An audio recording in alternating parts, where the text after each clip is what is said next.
Alrighty. I call to order seeing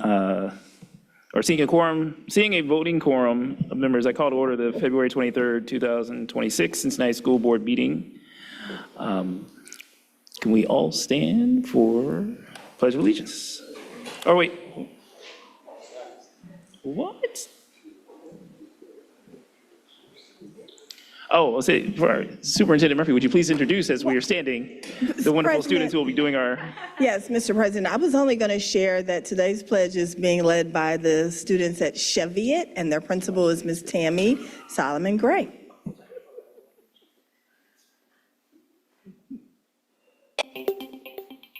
I pledge allegiance to the flag of the United States of America and to the republic for which it stands, one nation, under God, indivisible, with liberty and justice for all.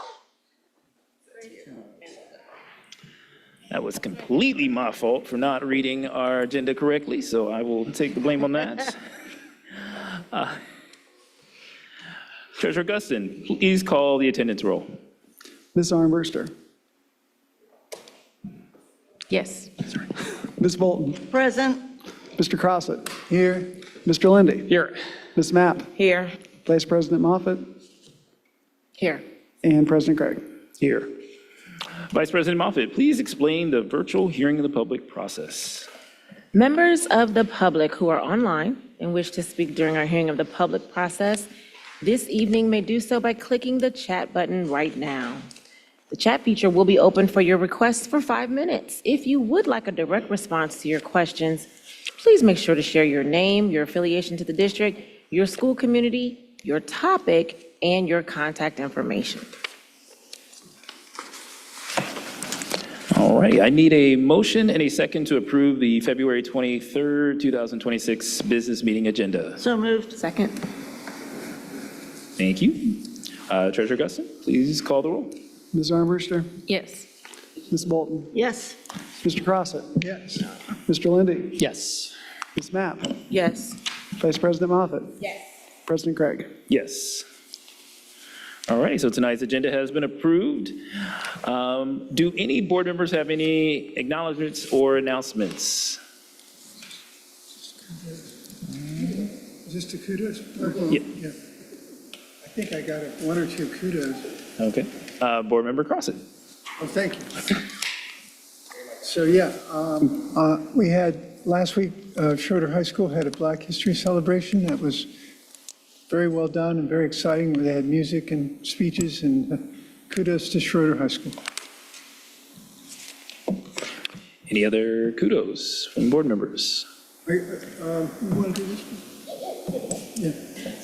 Okay, so I had an opportunity to attend the Dr. Martin Luther King Jr. oratorical event that was being held here, along with Board Member Crossett, who gave a welcome message. It was really, really warm. And I'm going to tell you, I didn't get my list back from the deputy, but William Howard Taft Elementary was very well represented. Winton Hills was very represented. North Avondale had a student. I can't remember all of them, but these are some of the pictures of our young orators. And there is even a kindergartner. He has on a little tie. I wish you could see it. He was awesome. I don't know who won, but I didn't get that list yet. But Board Member Crossett, would you like to share anything? But it was awesome. They were strong leaders. Yeah, it was just great. It's a great event. There's a lot of pride. There's a lot of support and applause, and it's just a really good exercise for the students to learn to speak publicly. It's fantastic. I wish more. I'm looking forward to more of our schools participating next year, but we did have a great compliment from this year. And then my next one, Rob. 2 upcoming events that I wanted to make sure that I mentioned, we are having on the right, the spelling bee. I was able to to attend the spelling bee last year at Rothenberg. It was awesome. Some very good spellers from Scripps National Spelling Bee Program, and then our Safe Futures with our partners with the Hamilton County Court and Healthy Visions and the Parent Academy are having a program as well this upcoming 25th and 26th. So I wanted to make sure that people knew about that as well. Thank you. Yeah. Board Member Lindy.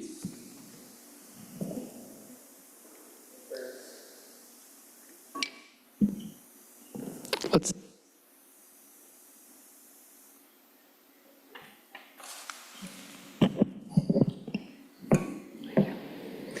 may have some technical difficulties, but thank you for your patience. Yeah, thank you, President Craig. I had a wonderful visit to Woodward High School on Friday, and I wanted to thank both Principal Du Bois, but also the two teachers whose classrooms I visited, both of whom were career tech teachers. This is a Ms. Brown and a Mr. Chrisman, and the first class was focused on helping students earn a med tech credential.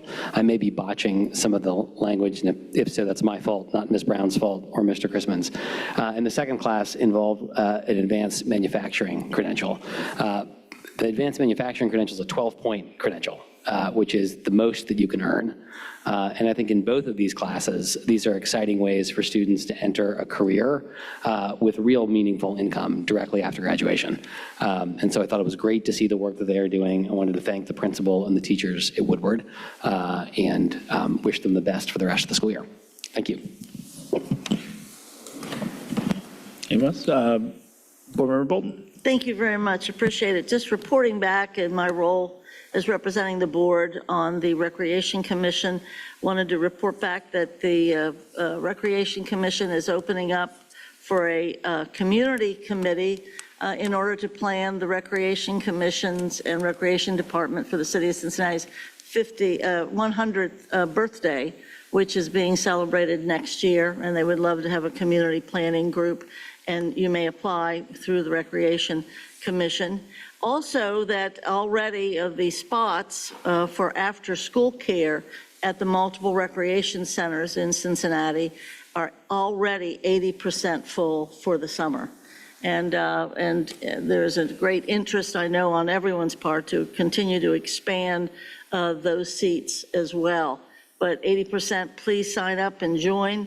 It would be greatly welcome, and we don't want any spots to go unused. Thank you. Anyone else? Board Member Armbruster. I'll just highly recommend the rec center programs. All three of my children go to Mount Washington Rec all summer long. What a smart mom. All right, seeing no one else. Superintendent, Treasurer Guston, do you have any announcements or acknowledgements?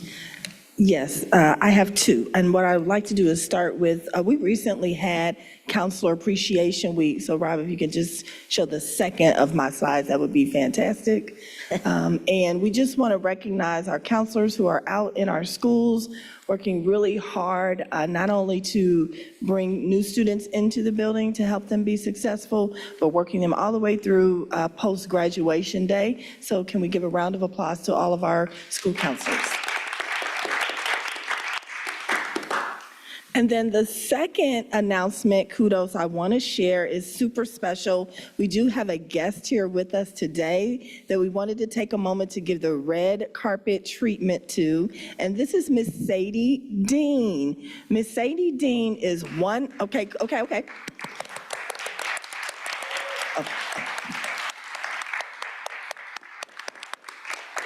So Miss Sadie Dean, we are recognizing her today for several reasons. She does not look like it, but she is 100 years old. And Cincinnati Public Schools is especially interested in honoring her because of her pioneer work in early childhood intervention, including breaking racial barriers and gender barriers.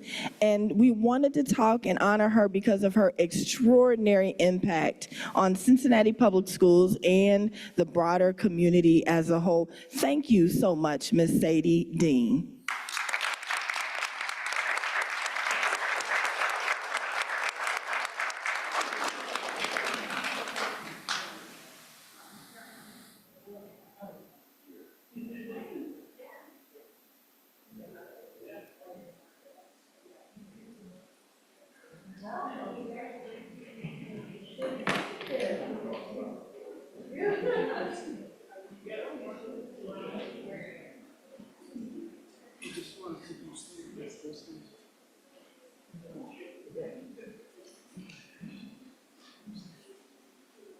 Come on.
Mr. Burkhart,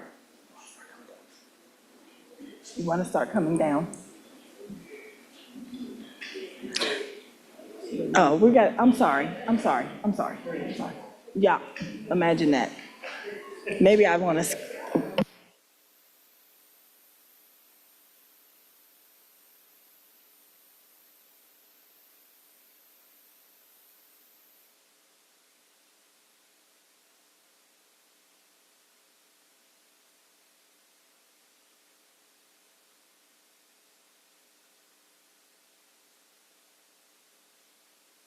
It is. All right. Okay. Well, again, it is not every day we get to celebrate a living pioneer while they're here with us. So I think just one more quick applause for Miss Sadie Dean.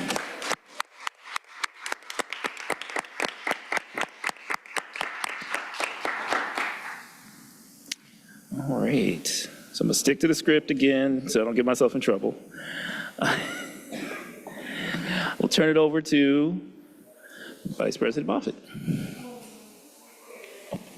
We are now at the item on our agenda for hearing of the public.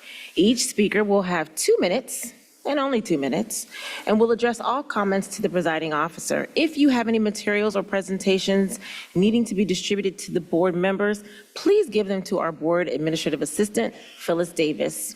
If you're online, once a request to speak has been granted to you, you'll be invited to enter.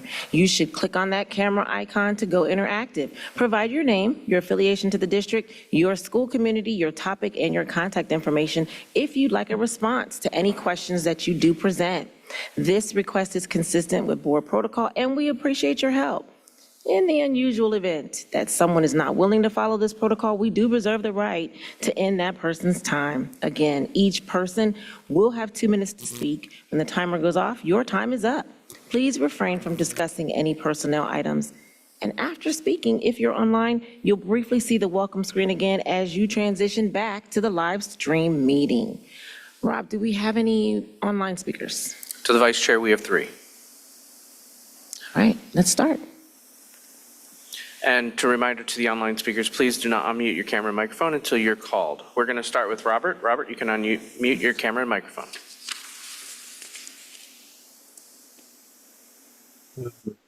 Can everybody hear me? Yes. Excellent, excellent.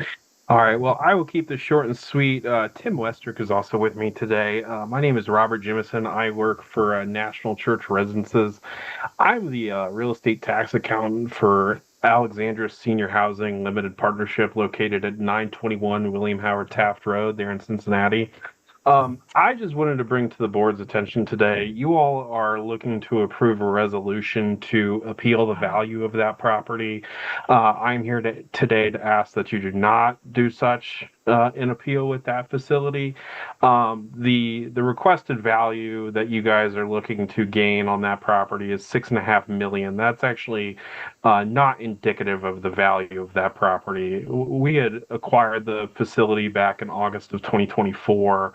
But the sale price is actually, again, not indicative of the value. We did put some money into the facility back in 2024. So by the tax lien date for tax year 2025 that's being appealed, there was actually a new value to be placed on the property if it had sold. So there's more to it than that. There's also the fact this property actually was not a typically motivated sale. There was some financial issues with the history of the property, and there was also no official market listing. So without wasting the board's time today, I'd again just like to request that that appeal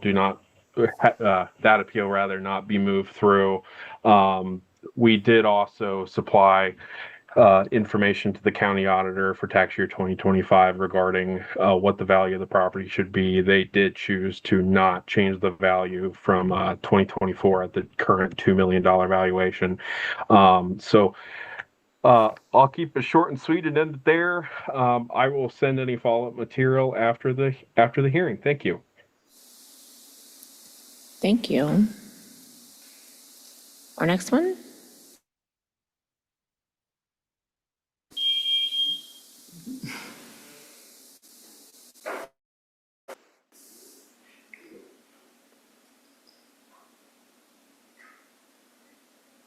If we have any in-person speakers, my computer is frozen, so I'm fixing that now. Okay, well, we will move to our in-person. Let's call down Melissa Dinsford, Michelle Dunn,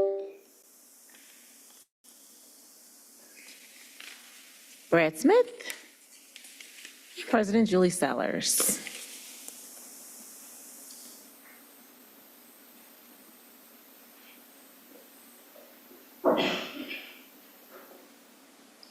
When you do start speaking, if you just could share your name so we know who we're talking to. Is there a button to push?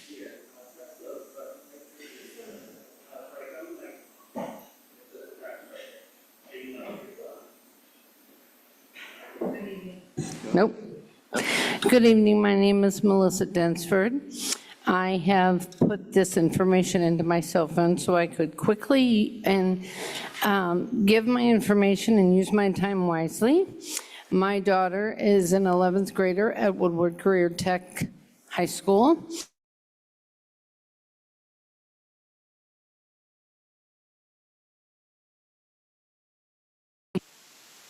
At Woodward Career Tech. I have officially filed a bully report at the beginning of November, and I'm still waiting for a resolution. Unfortunately, it has escalated and become not only a bullying issue, but a racial issue, truly classified as a hate crime punishable by law, according to my daughter's legal liaison. I've been in touch with both the superintendent and assistant superintendent, along with the administrative team at the school, security personnel, and, excuse me, I've placed 3 calls to the board, and no one has returned my call.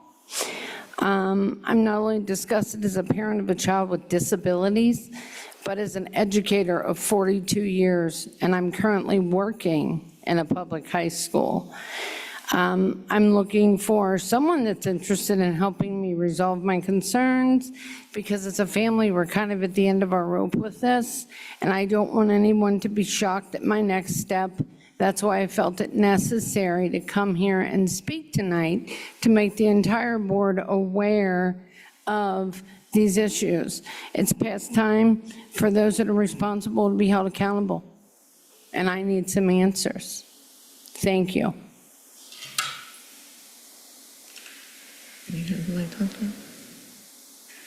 Okay, All right, Dr. Moffitt, we're back on. Sorry Okay. about that. that's all right. We can go ahead and start with Melissa. Melissa, you can unmute your camera and microphone, and we'll get started.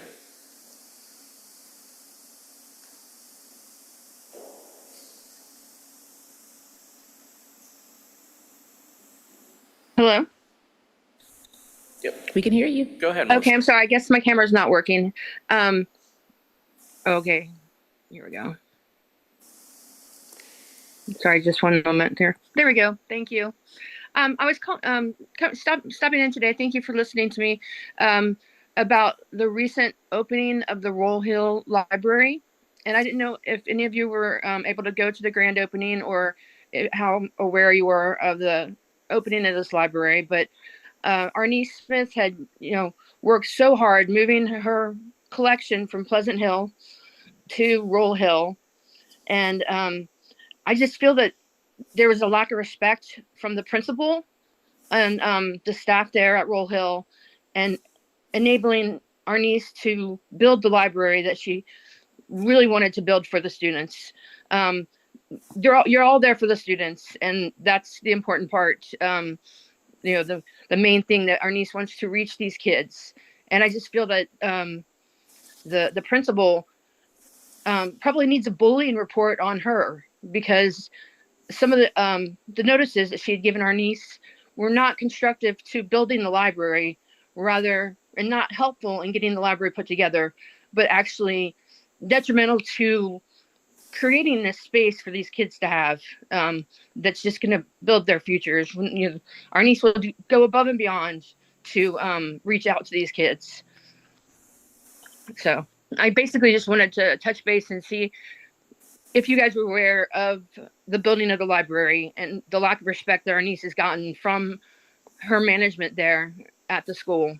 And I just would love to speak with anyone else one-on-one later, because I was there from the move from Pleasant Hill to Roll Hill, helping our niece pack the boxes up, getting things put together, getting the shelves put together. So it wasn't like I'm just standing by in the sidelines. I've been there in the school and helping. So I just want to make sure everybody's aware of the situation and would love the support of the board for niece to be recognized more. Thank you. Thank you. As a reminder, leave your contact information and we will have someone from the administrative team get back in touch with you. I appreciate that. Thank you. Thank you. Our last online speaker is Tim. Tim, you can go ahead and unmute your camera and microphone.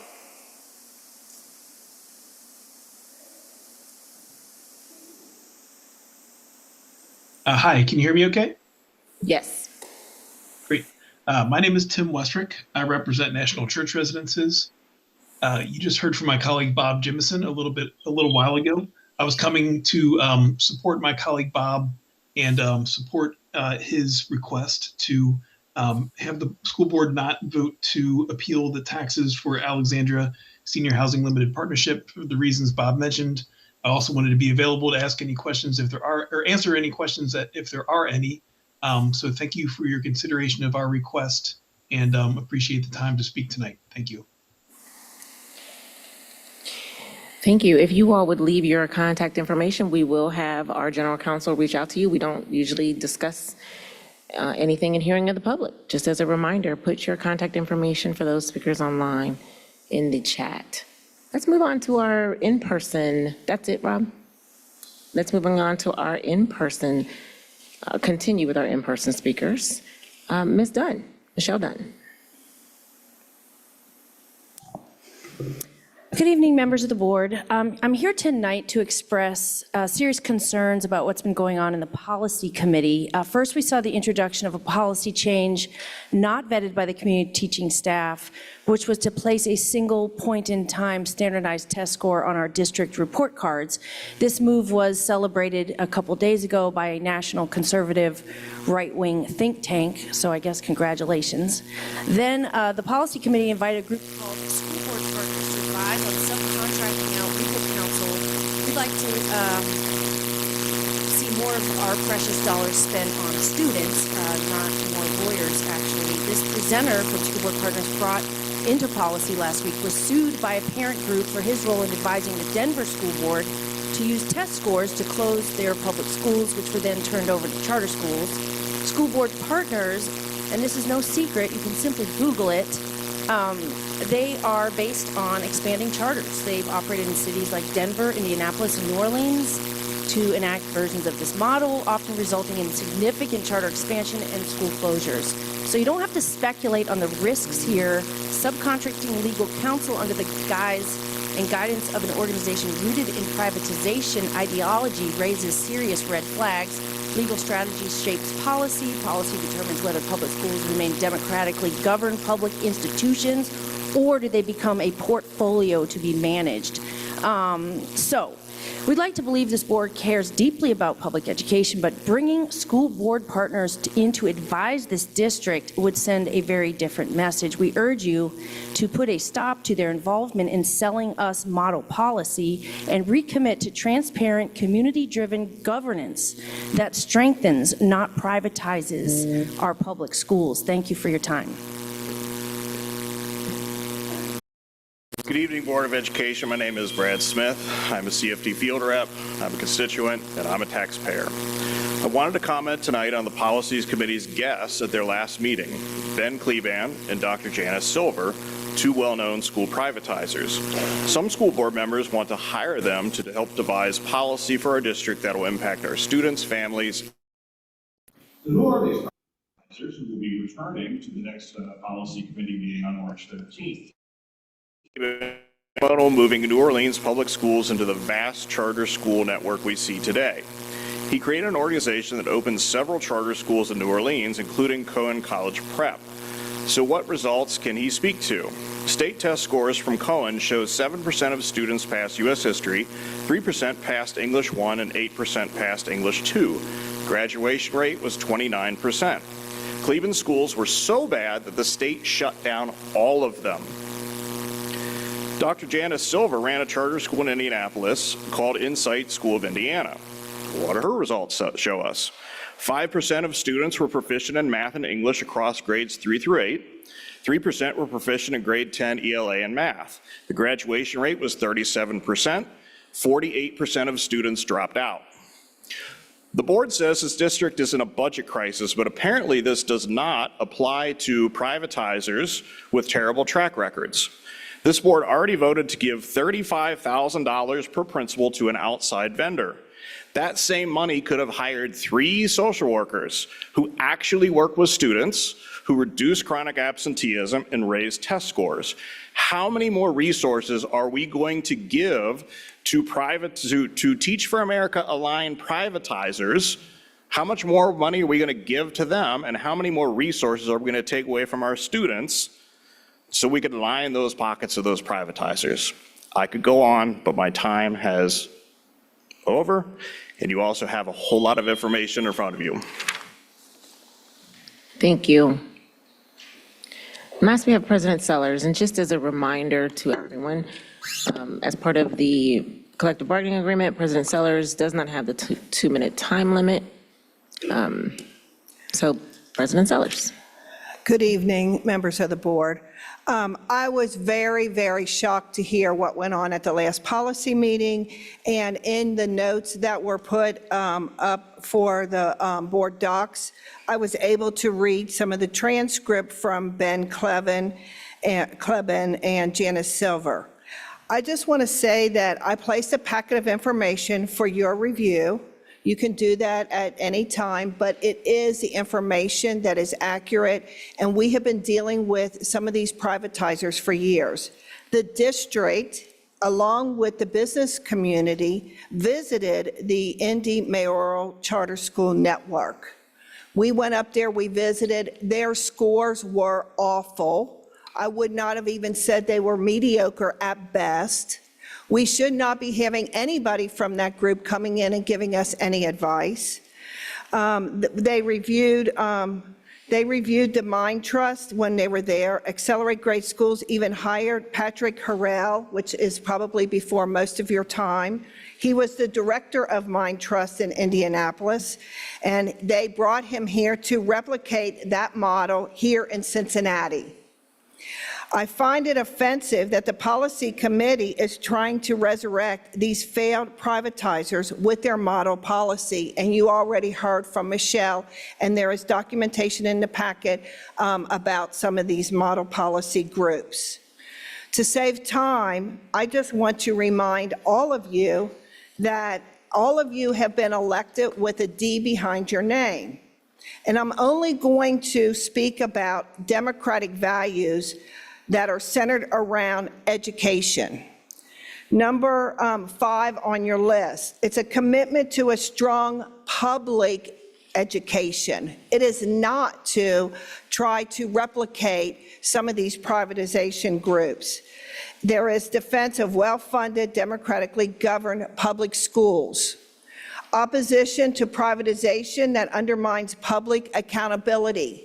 Remember, there is no accountability for the voucher schools or the charter schools.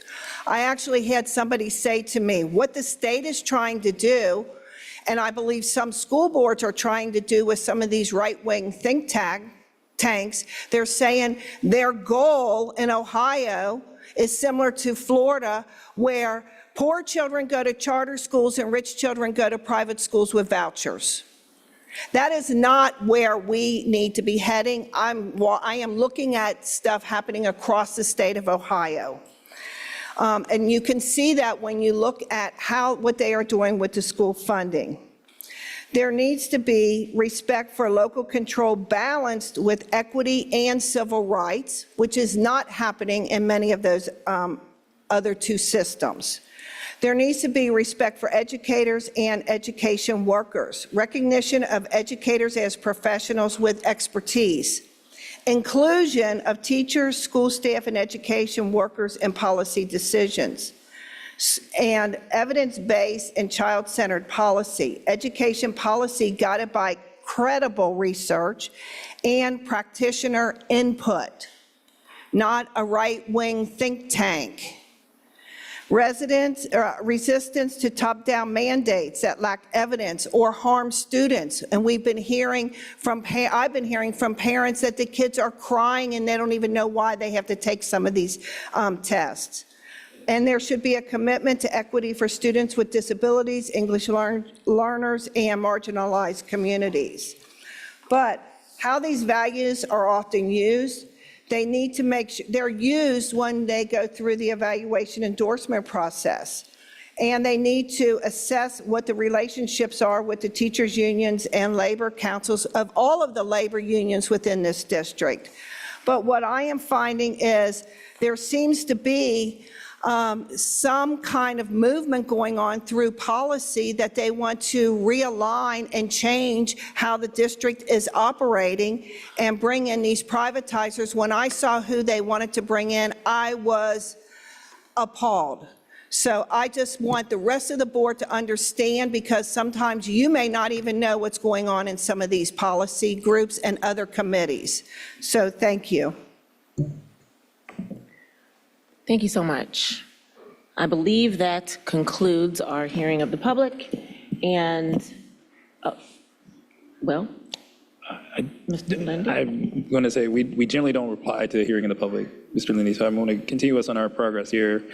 Certainly make comments at later points when we're talking about other topics, but for right now, I want to kind of keep us on our agenda schedule. That sounds great. As the chair of said policy committee, I would welcome a chance to address some of the concerns at some point. I certainly understand that, but I think we've had a tradition as a board, and I want to keep us to those models, and so that we're following the right order. So we generally have not responded to hearing of the public.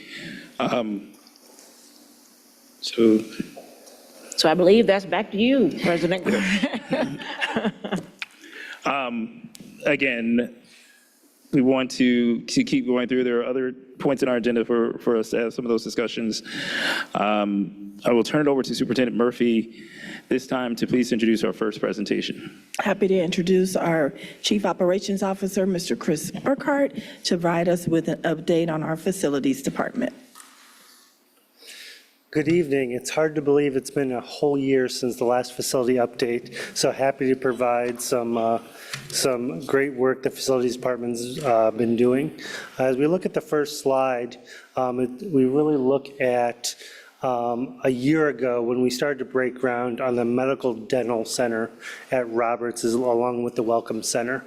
This was an area that used to be a media center that was underutilized. And if we go to the next slide, you will see what we transformed this into. This opened this year with 4 dental clinics, 3 medical center areas, along with a new Welcome Center. This was done completely by our in-house facility team from beginning to end. And so this is one of the bright spots. It feels like it opened years ago, even though it was just a few months, but this is one of the shining examples of the facility group really coming together to make a huge impact on the district. Another update is, thank you for the applause.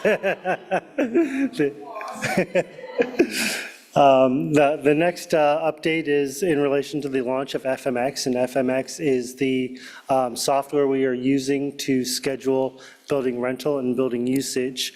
As we look at how this process was handled previously, it was what I would call pen and paper. It was putting in either email and or on paper, filling out forms, and then having to route that through the entire district. This is a one-stop shop for both internal customers as well as external partners to utilize our buildings, and making sure that they have a one-stop shop to do everything from renting our kitchens and having food service to our gymnasiums and having security there, as well as athletic directors and support of all of our resources from the beginning to the end of the school district.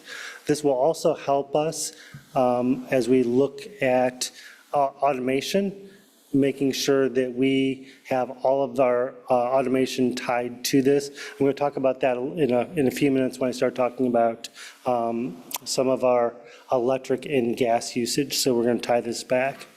The next slide, as we look at some exciting things ahead, the community makeover from this year's Reds Community Foundation is looking at Winton Hills School as being the area where we are going to do a major transformation of the school. We've had our first meeting out at the site, and so looking forward to this July, having all of our partners from the city come together and transform schools. In the past, we've had Bond Hill, we've had JP Parker and some others that have really transformed what the school looks like and bring resources and community members from across the city to help us out.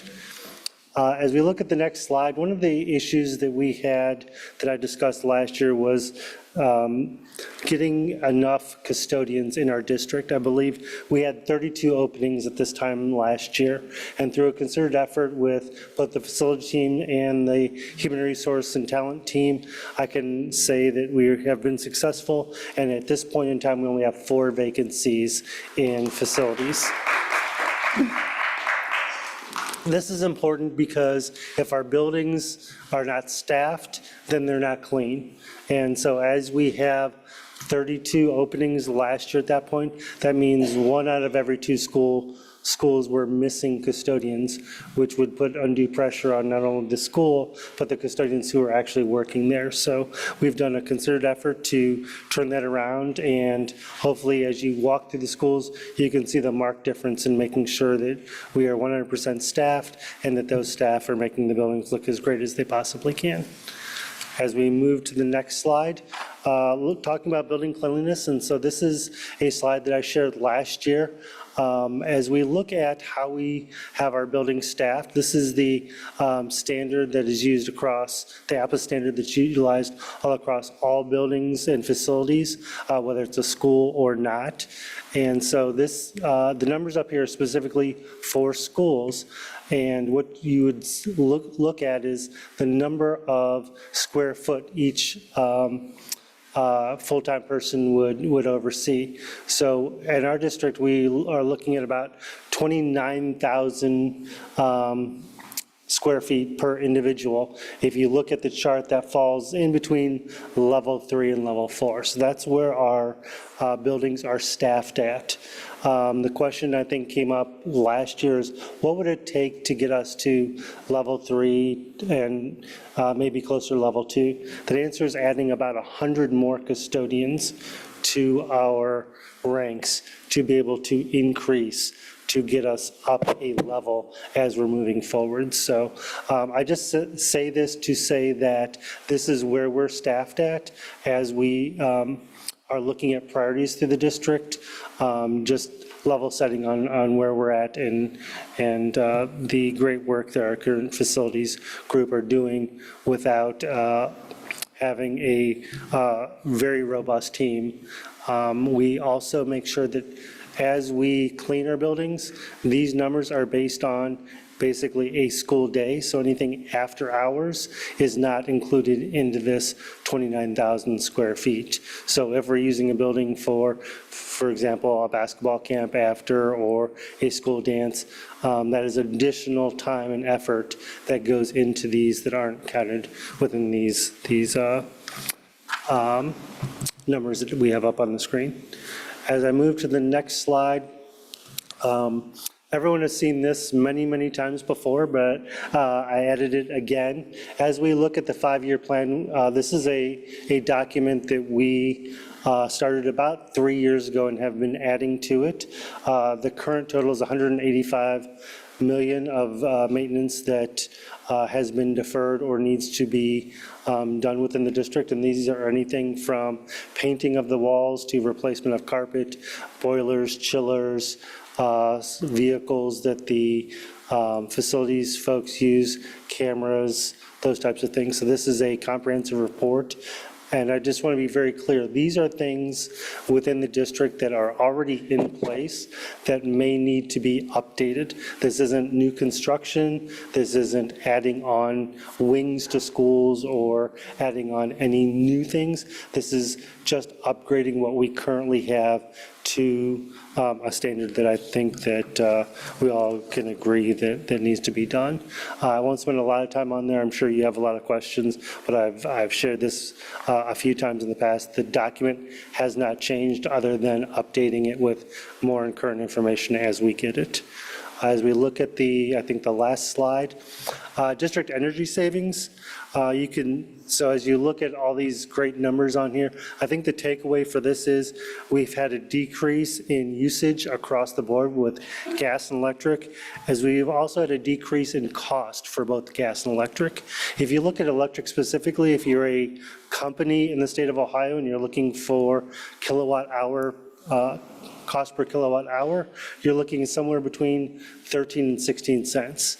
If you are a company and you are a major company and you are using a lot of electricity, you can usually negotiate that down to about 11 cents.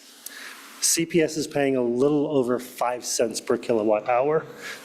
Of all the school districts in Ohio, we are the lowest because we've negotiated those prices and locked them in at the most optimal time that we could. So from two standpoints, one is having the best cost. We have that. The second is reducing usage. And we can see that we're reducing usage for both gas and electric every year as we move forward. One of the challenges for this is going to be to continue to decrease usage. Part of that is, as I talked about before with FMX, we are in the process of tying our FMX software to our software that controls building automation. So what that means is after the school day is over, we will set those boilers and chillers back to idle. And then if there's a facility usage, automatically before that facility usage permit goes into effect, we will heat and or cool the building when we need to and not have it heated or cooled throughout the whole day. We're thinking that that's going to save us about $1 million per year moving forward once that gets automated and once we are fully in that process of making sure that we know who's in our buildings and when, so that we can make sure that that space is conditioned appropriately for the number of people there and the room usage throughout the building. And I believe that is it. All righty. Again, this is one of my little fun, by fun, I mean, I just keep bringing it up, things that I think we need to make sure we're talking about because deferred facilities costs come at a real big cost to the safety of our schools. And so I open it up for board members' thoughts, questions. We'll go Board Member Lindy and then Board Member Armbruster. Thank you so much. I've had a chance to hear from Mr. Burkhart some of the numbers around custodians and some of the facilities five-year needs before. I want to say thank you again for the clarity and helpfulness of the presentation. I just wanted to say thank you to colleagues and to the superintendent for taking the strategic planning process so seriously and the work that's going to be happening in the coming months to build a five-year financial or however many year financial plan, because there are very big, important parts to that. I know there's a lot of work in front of us, but you can't start until we have a clear picture of what we're up against and until we have a plan that we can execute together. So much to do, but thank you and excited to figure out how we tackle this. Yeah, I just would say I have found that the custodial staff at our schools are frequently the unsung heroes. They are just truly what makes our building magical in so many ways. They connect with our students, with our staff, with our families, after hours, before school, during school. So I can't speak more highly of what they do every day. If you want to go back, Rob, to the slide where it says like the total five-year plan cost, I just want to point out to the public what Mr. Burkhart said about this is just the fundamental upkeep of our buildings. As I've been going to our buildings and I've had staff there talking about different things that they have concerns over, safety or a cafeteria that's not even able to be used. And I've reached out to Mr. Burkhart and been like, is this in our plan? And he's had to tell me no, because this plan is just covering our basics. And so there's so much about our school district that we can't even address yet because the exorbitant cost of just the upkeep. So I think Mr. Lindy's point about our financial planning and what we're going to hear soon from Mr. Guston is going to be really, really relevant to this conversation. So thank you for bringing it to us. Okay. I saw Board Member Bolton, then Board Member Mapp, and then Board Member Crossett, and Board Member Moffitt. Vice President Moffitt. About everybody. Thank you for the report. I know that in finance, this coming month, we're going to have a rather full report from you regarding updating that kind of historic maintenance plan, as well as discussing certainly some of those things like wings and more buildings or figuring out capacity or what have you. And we look forward to that because it's extremely important. I mean, I think it's I don't know, third or fourth most important thing or asset that we have besides our children and our families and our staff is our facilities and our property. And it's over time, it's taken a great deal of time and a great deal of money, public money, taxpayer money to build these facilities. And we look forward to having literally a building by building description of what is needed and a timeline that makes sense. And a priority list as to what's the safety or what's most crucial to less crucial. And of course, phase 3 of the growth plan, which indeed talks about those buildings we want to refurbish or change or indeed divest ourselves of. So that's going to be a key decision point when we are talking about when we go to the public for our first new money in well over 10 years, will be what is the capital need that we have, not just the operational need that we have, and the programmatic need like expanding career tech. So this is so crucial and kind of anticipate a very detailed experience in finance, but then coming back to the board because the board's going to need to know a great deal of specifics on this for sure.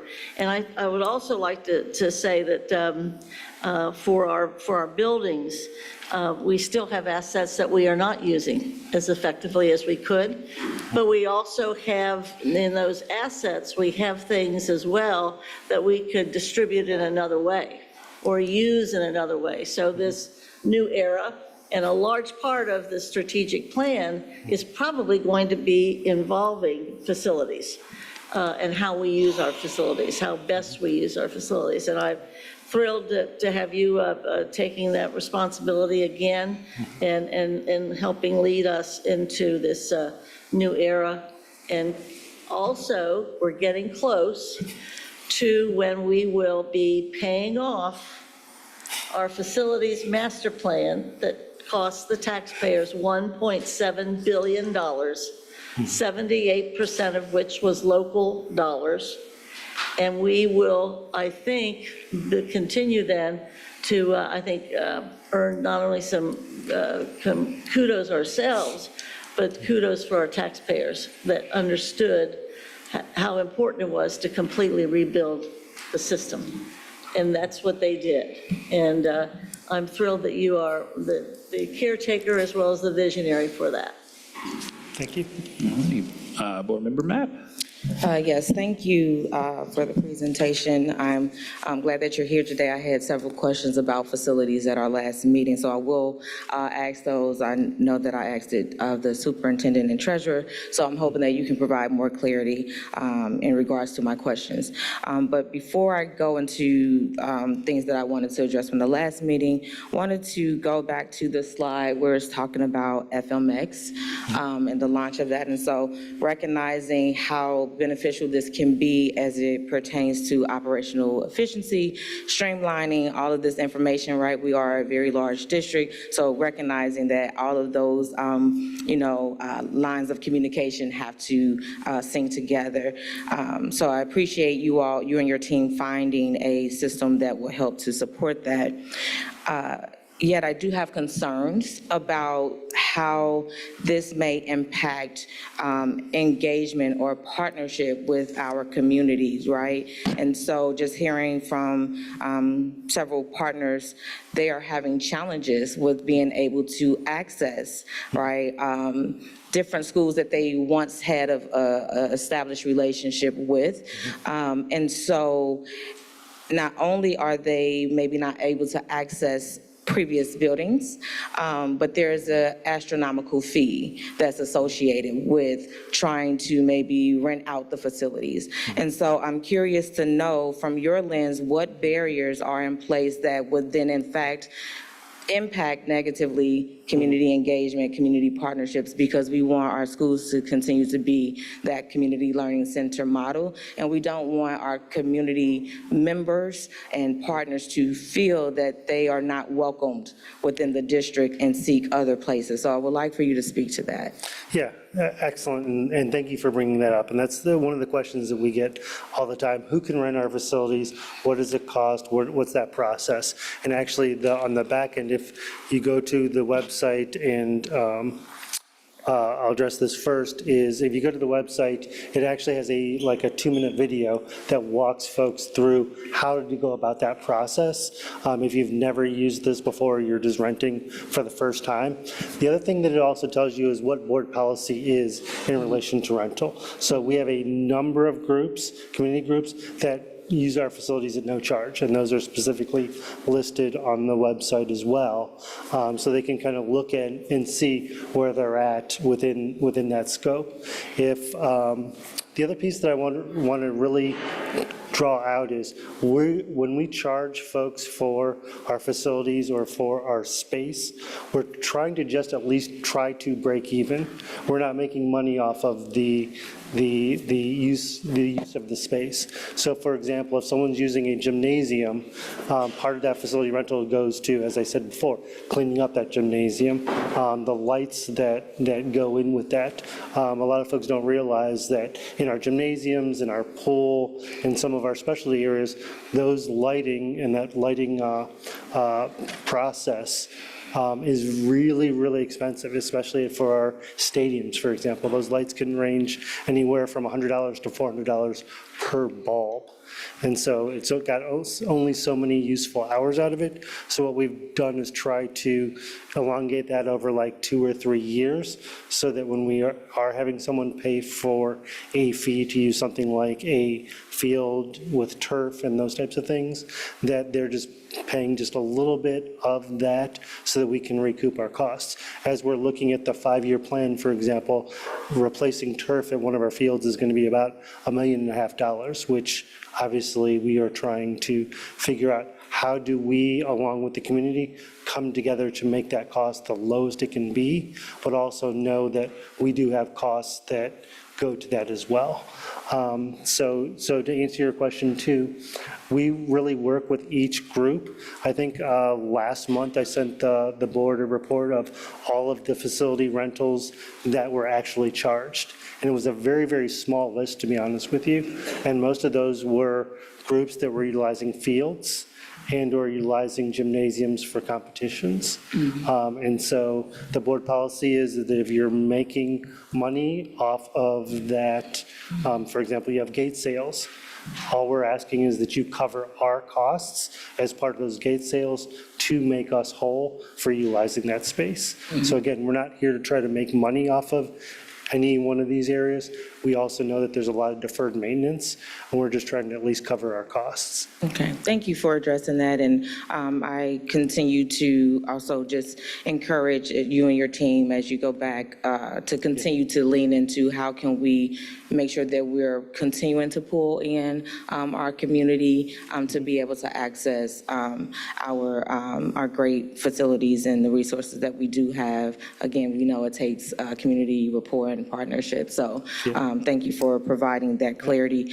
As it pertains to, go ahead. Can I just add one thing? We do have one person on staff, Shauna McDowell, who handles all the FMX requests that are coming in. She has a lot of conversation with folks, so if they do have questions, actually on the website, they can click on her name and send her an email. So if they have questions about the facility or want to talk to her through, what things cost or what, there's a lot of questions in relation to folks may say, well, I don't know exactly how long I need it for. How do I fill out the form? Not knowing right now, is it an 8 hours, is it 6 hours, is it 2 hours? So she can walk them through those types of things. So I would encourage folks to reach out to us as well, and we can have that dialogue back and forth. Okay, Sorry to interrupt you on that. Yeah, I was going to speak to kind of on the school aspect of things. A lot of community partners or community members go directly to the schools, right, to be able to engage. And so just, wondering what is the onboarding or how has this information been shared out to the principals or to the resource coordinators who directly, connect with a lot of these individuals that want to engage with our schools? Yeah, so we've had both testing. So we did some testing with some schools prior to launching this district-wide. We've had conversations with the principal and school leadership teams on how we can utilize this. With our old process, folks would go to a school and say, hey, I want to use your gymnasium for a basketball camp, for example. That information didn't always get to the athletic director or didn't get to the custodial needs, getting to the facilities folks who need to condition the building either hot or cold for that. And so this is helping us have one stop that folks can fill this out. And the first stop it goes to is the principal. So the principal can look at what's going on in the building as well as the week and or the month and do a first right of refusal. Hey, we have other things that are going on in the school. We can't utilize this space. So it really goes to the principal really as the first stop. Once the principal says yes, and then it goes on to the other approvals that's needed. If the principal says no, then it gets stopped right there. And then typically what happens is Shauna McDowell in our office will reach out and say, hey, this building isn't available, but have you looked at this, or this? And sometimes it's just a matter of they don't need this specific building, they just need a building. And so some of that is a little bit back and forth. What this also allows folks to do is see what rooms and buildings are open, as well as it took us about a year to get photos of almost every site as well. So if you want to utilize the gym at Clark, you can actually click on the gym at Clark and see a photo of what it actually looks like. Does it have bleachers or does it not have bleachers? And those types of things. Does it have a scoreboard or does it not have a scoreboard? So we can actually have folks pick the schools with the amenities they want, and we can still continue to build that out at each one of the schools. Okay, thank you. Just a transition, and I'm going to kind of take a different approach than what my colleagues did, but I really have some concerns, and I'm glad that you're here so you can help walk me through and have a clear understanding about things that were in the treasurer's report from a previous meeting. It was actually the February 9th meeting, and there were in the treasurer's report, it stated that it was approved that particular vendors were board approved to do repairs on Rawson House. And it was board approved on June 23rd, 2025. Well, I went back to that treasurer's report and did not see any board approval for anything specifically related to the Rawson's house. There was a general description as it connected to these different purchase orders, but nothing specifically stating that these were repairs pertaining to this particular operational upkeep. And so I am concerned about how in the previous synopsis is stating that something was board approved, and then to have a later treasurer's report that's saying it's specifically approved for these particular endeavors. And so my concern and my challenge is that is very misleading information. And so I don't know if this is customary in terms of how things are reported. But I'm concerned also about if we are approving things pertaining to the upkeep of facilities. You've just shared that we have an extensive list of schools that need repair, right? And there's a 5-year plan. And so I am concerned about how we are updating and renovating or whatever operational things are happening at a facility that does not currently occupy students or interface with students at all. So I am looking for direct clarity on how this has evolved or transpired, and what is the actual process? Because I didn't approve anything as it pertains to June 23rd, 2025 about the Rawson's facility. So I would like clarity on that. Yeah, so we've been working on Rawson facilities since, I believe, 2022. And so when the house, I'm calling it a house at this point, when we bought the house, it was not able to be used for commercial processes, i.e., or school building. At that point, we were directed to work on the house to convert it to something that the Cairns school could use as either office space or classroom space. As we worked with legal counsel and our outside counsel on getting that property actually zoned to be commercial education without students. So it's right now, it's zoned as commercial education, which allows us to have office space there on the first floor.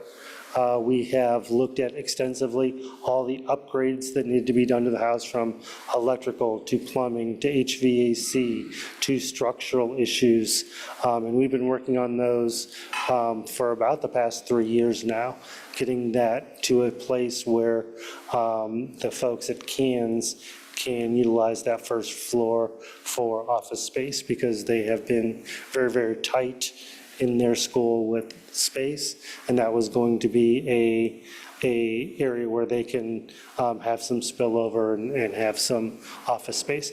We did convert part of that parcel to the playground area at Cairns, so that that playground actually is on part of that Rawson property. We've been working with the neighborhood community as well. There was a lot of concerns about the changing the house to a business. And so working with them over the course of really the past 3 years to get the neighborhood to buy into, this is just an extension of the school and will not be a situation in which it will disrupt the neighborhood. So we've been, as money has come available, we've been making small changes as we've gone along, but we have to get it up to, from a house to a commercial grade fixtures, HVAC, exit and lighting, sprinkler system, and all those ADA accessible. All of those things have happened over the past 3 years. So I don't know exactly what was in the report on the 9th. So I can't. It's saying provide maintenance, repairs, and operations, MRO supplies for the 25-26 academic school year. Contracted goods and materials requested by T. Walton, Director of Facilities. This is the second year of a 5-year agreement. So some of these are stating that the original contract was approved on June 23rd, 2025. So if we're talking about how we're reporting and documenting information, do you see from my lens or maybe other lens, right, how that presents a very unique challenge in what we're communicating out, and especially what it looks and presents optically, or what it may even be, the fact that, again, we're focusing on operational use for students, or a building, excuse me, you said it was for students that can, but a building that is not, it doesn't have any students there at all. When we actively have students in buildings where they're experiencing sewage problems, chipping paint, right? Dilapidated buildings, challenges with lighting. So I think that that may be additional when we recognize that we have schools that are in dire need. And so I don't know if we're prioritizing our dollars, efficaciously. I mean, that could be something that you can obviously share, but when it was brought up last meeting, the superintendent did not have any awareness of it, neither did our treasurer, in terms of what was going on there. And so I am really concerned about it. We have 15 schools that are now on the school improvement list. So I hear everything that is saying in terms of what the need is, but I think there's a greater need, and we need to make sure that we're prioritizing our students that may have a little bit more immediate concerns in terms of the supports that are necessary. Yeah, I can't speak to when, I wasn't here when that Absolutely. building was purchased. I understand it was purchased with the ability to use it as a district site. And to be able to do that, we had to bring all of it up to the standards for having a commercial property. If the board would like us to go another direction, happy to do such. Okay, thank you. Board Member Crossett. Thank you. Appreciate my other board members' comments. I have two suggestions, and I don't expect you to have an answer. How's that? My first suggestion is, in the strategic planning, maybe there would be some consideration given to solar. I don't know necessarily if we have to do it building by building, but I think we have. I think about some of the land that we have in East Westwood would make an incredible solar farm, and maybe that would offset our costs, or maybe it would be exporting energy. I don't know, but just something to look at. But congratulations on negotiating those great rates too with Duke. That's impressive. My other suggestion is, I think this year with the Business Advisory Council, we're exploring some summer paid internship jobs for groundskeeping, and I'm wondering if we could look at expanding that to building maintenance, engineering, custodial work, and having paid students who are almost graduating or just about to graduate having work experience. And it could be a win-win-win where we could save costs, have cleaner buildings, and give our students work experience. So just a suggestion. Thank you. And Vice President Moffitt. So thank you for the report. I know it's probably been a long time. When you came up here, you had hair, and now you don't have hair. So it's kind of tough hanging with us. So no disrespect intended. Just trying to bring light to the room. So I do have a few concerns. If you could go to the FMX slide, Rob. I know Board Member MAP shared a few, but I asked the question around equitable rentals. And you shared that from your reporting, what you shared with us, there's not a lot of information that's contained on the reports that you shared out when I asked the question about usage of our Little League teams. And I think you've also answered some of my other concerns around why that's the case, because the policy that the board implemented long before me is that our buildings be community learning centers. We have a policy around that.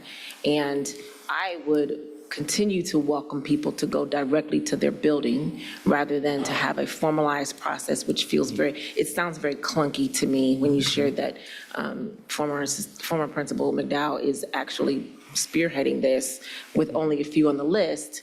It doesn't sound like we're having a very efficiency in monitoring usage, because some of that's done at the building level, which I wouldn't discourage, but I do think it sounds like the process needs to be a little bit more efficient in that, even if it is at the building level, that it's input so that we could see who's actually using our buildings and, what rate they're paying.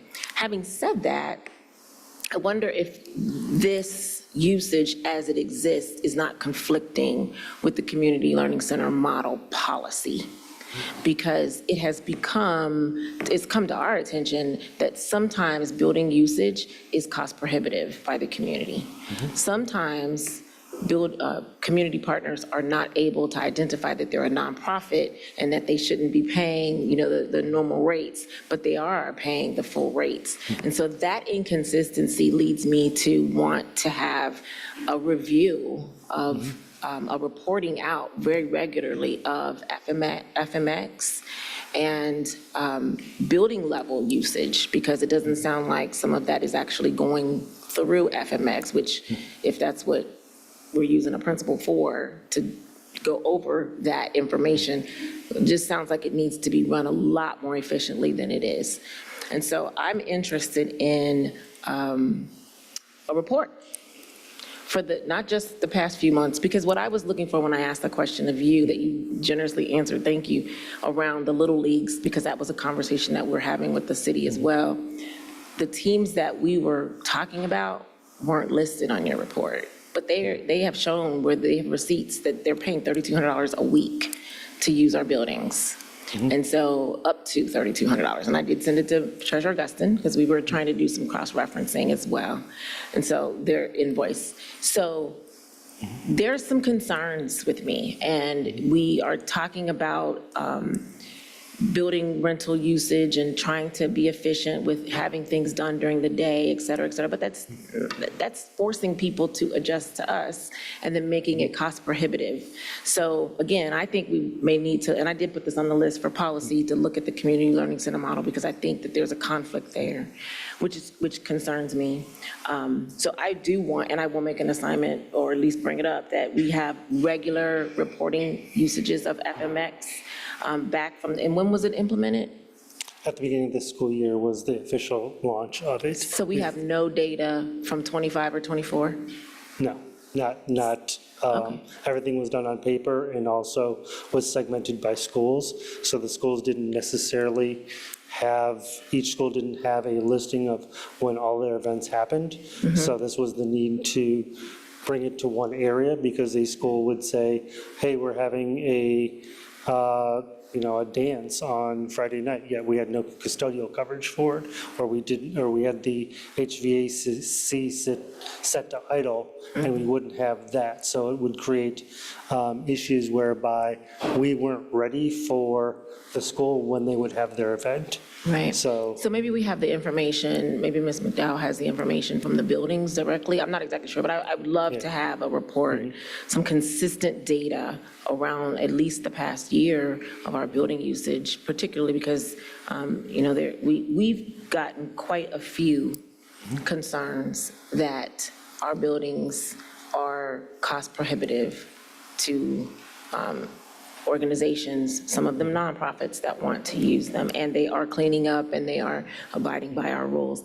And so I think the process is not as simple as we think that it should be.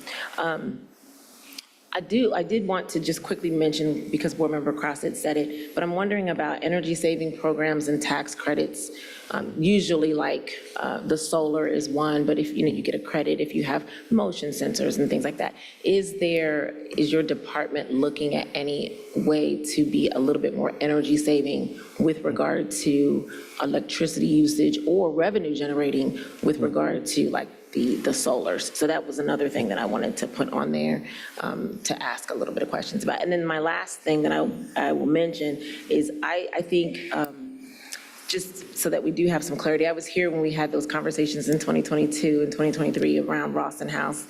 And so I don't know if I thought that they were specifically for Kayans, and maybe that has evolved over time, but I do think it's time for a reporting out of cost to date and what's left to do, and that as well. So maybe that could be a regular reporting beyond just the request for financial money at the time of the treasurer's report. So those will be those things that I have on my list. Thank you so much. I look forward to the data timely.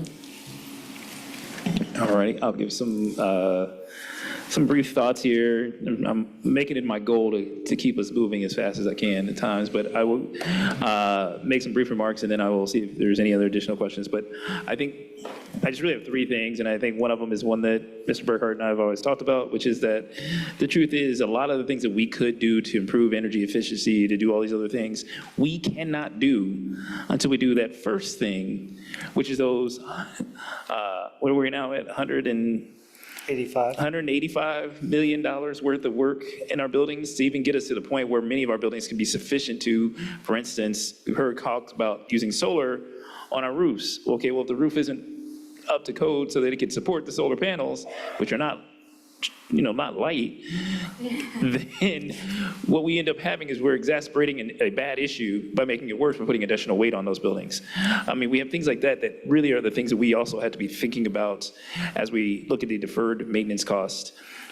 I think two, when we talk about facilities, a lot of times we talk about the cost of a building and we talk about how people use our buildings, but I think quite honestly, we also need to be looking at how we use our buildings in that process, because if we're not having a conversation around what is a building's use, what is the need in a building, what are the resources and structures within a building that's necessary to operate the programming and educational needs of the building, then we're kind of just using the same stuff and saying this is what we're going to always do, right? And I think that's one of the problems in some ways in our buildings, is that we have a lot of opportunities to expand the way we think about doing education, and that includes, as we do our strategic plan thinking around this, the way we deliver education, the way we deliver services to ensure people are getting education.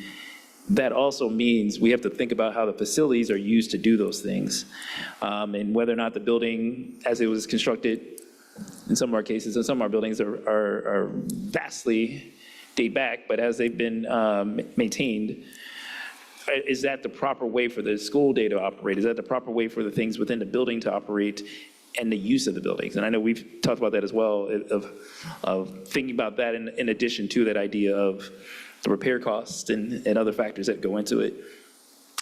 The third thing I also want to point out, and this is one of those areas where I think we have, as a district, did a lot of great work in some ways, not by choice, by force, to think about where our buildings were and what buildings we had. But one of the challenges to our facilities, even thinking about repairs and updates and that type of stuff, is because our buildings are not strategically placed a certain amount of distance apart from each other. They're not strategically placed in that way that some other districts that are younger, so that are not coming up in their 200th anniversary there, have built their districts so that this amount of people in this area get a building. This amount of people in this area get a building. And I think we will have to have a larger conversation around what's that scope look like in our district, because the change in populations has meant that we have an overabundance of children in one part of our district that has probably the least amount of school buildings to support those children. And we have other spaces where we are, and I give the principals a lot of credit on this, working really hard to drive students back in to the building. but they're doing their best to pull it out. And so I think there's a conversation around facilities, but also around what is enrollment and what do those populations look like. That is another part of that larger conversation that we will some point theoretically, I think, have as part of the strategic plan work. So one of the things I hope as we go into that strategic planning mode, that we are looking at I think we did this in the October of last year's work session. We talked about the different types of plans, and one of those is a facilities plan that maps into what our academic and instructional plan does, that maps into what our financial plan does, so that we're doing all three kind of aspects of that in one. Because I think if we do one or the other and like wait, we're going to end up probably always waiting on the facilities plan because that's the most expensive thing that we're going to do, and in some ways that's different from what we're doing now. So are there any other points or thoughts on this? Board Member Matt? Just a quick question. This is for Treasurer Guston as well as Chief Burkhart. I know at the last meeting you talked about, Treasurer Guston, that some of the funds that were being utilized to pay for some of the expenses were coming out of the student dining services. Can you speak to, I guess, I don't know, what's like restricted, funds or unrestricted funds? Because again, I am really adamant about making sure that our students in schools that have a lot of needs are getting the resources, right, equitable resources provided to them. So I agree with President Craig about, yes, we have to think about the use of our facilities, and also on a foundational level, we have to make sure that we are directly supporting our students that we know, or our schools that have a lot of concerns, whether it deals with cleanliness in the school or whether it deals with just kind of environmentally making sure that it is a welcoming space for all students to learn. So I'm curious to know, it's pertaining to facilities, but it's coming out of the student dining services. How does that work? Yeah, I'll start by saying we have an exceptional student dining services program, and part of that is that we're one of the few school districts that doesn't have to transfer money from the general fund to cover student dining. Most districts have to make a transfer at the end of the year. Our student dining is self-sufficient, which is really a credit to Director Shelley and her team. And part of those funds are restricted. They're based on number of meals we serve. There are a lot of federal guidelines, but they can be used to pay for equipment upgrades, for cafeteria upgrades, for those sort of things. I'm sure Mr. Burkhart can give a little more details as to how those projects get selected and how they're prioritized. But they are able to financially pay for those things that would increase the usage and the efficiency of the lunchrooms across the district. So student dining is one of the few areas of a school district that has to be run like a business per regulation. So they're not allowed to carry any more than 3 months of operating in their account at any one time, per not only USDA, but ODEW regulations as well. So what that means is they have to reinvest any, what we would call profit, in quotes, back into the operation. So what that means is they not only have their own expense, their own revenue, but they have to realize all of their own expenses, meaning, every time an oven breaks, they use their own money to fix that oven. With cafeteria renovations, they do not pay for walls and those types of things, but everything within that, meaning plumbing that breaks and or lighting that needs to be changed out. For example, Director Shelley over the summer have looked at a lot of our cafeterias and looked at the lighting, which is the old fluorescent lighting from decades ago. We know that lighting makes a big impact in cafeterias and what students choose. So she took it upon herself to do some studies in the cafeterias, and then she had a plan over 5 years to change all that lighting out to LEDs to make it more friendly from a environmentally friendly aspect and being green, but also in a customer aspect where the spaces are bright, inviting, where students want to eat. And so all of those types of things folks don't necessarily think about, but the student dining actually reinvests any additional funds that they get on top of the daily operational into the program. This past year, Director Shelley, along with her team, have invested that money into food quality. So looking at, for example, chicken products and getting whole muscle chicken products that you would see in a restaurant, and having those upgrades, more fresh fruits and vegetables, which cost more, but reinvesting that money back into the program is really what this is all about. Okay, thank you. I think it may have answered. I think I got a little bit more from what Treasurer Guston was saying about, yes, it's very restrictive, but ultimately, just concisely, are we saying that some of the funds from student dining services are able to be utilized on facility upgrades outside of the scope of student dining? So if it's not pertaining to like a cafeteria or things of that sort, it is able to be utilized for other improvements? No, so if it's student dining related, they're able to spend that money. If it's not student dining, they cannot spend those funds on that. Their spending pretty much stops at the cafeteria. Oh, that's what I thought. So, yes. and so just to, and I'll finish here, I'm sorry, but just to go back to, again, the previous meeting when it was communicated that some of those funds for the Rawson House was, I believe, out of the student dining services. That was the challenge for me. I thought that was a different contract, I believe. You were talking about maybe the kitchen? But I do want, I think it was some of the kitchen renovations for the growth plan. Okay. I do want to just quickly talk about, kind of contracts in the treasurer's report. Because I think after the last meeting, I kind of went back and thought about kind of how things are presented. There's a couple key things here. Any contract, that's going to be over $100,000 is subject to RFP. And so a lot of these things are RFP'd, especially for facilities and repair, maintenance, those sort of operational things. It's a pretty complex RFP, but we're looking for, any plumbing vendor that can supply a myriad of plumbing, from pipes to, anything in that. And so all of those are done. A lot of those are done as kind of master contracts.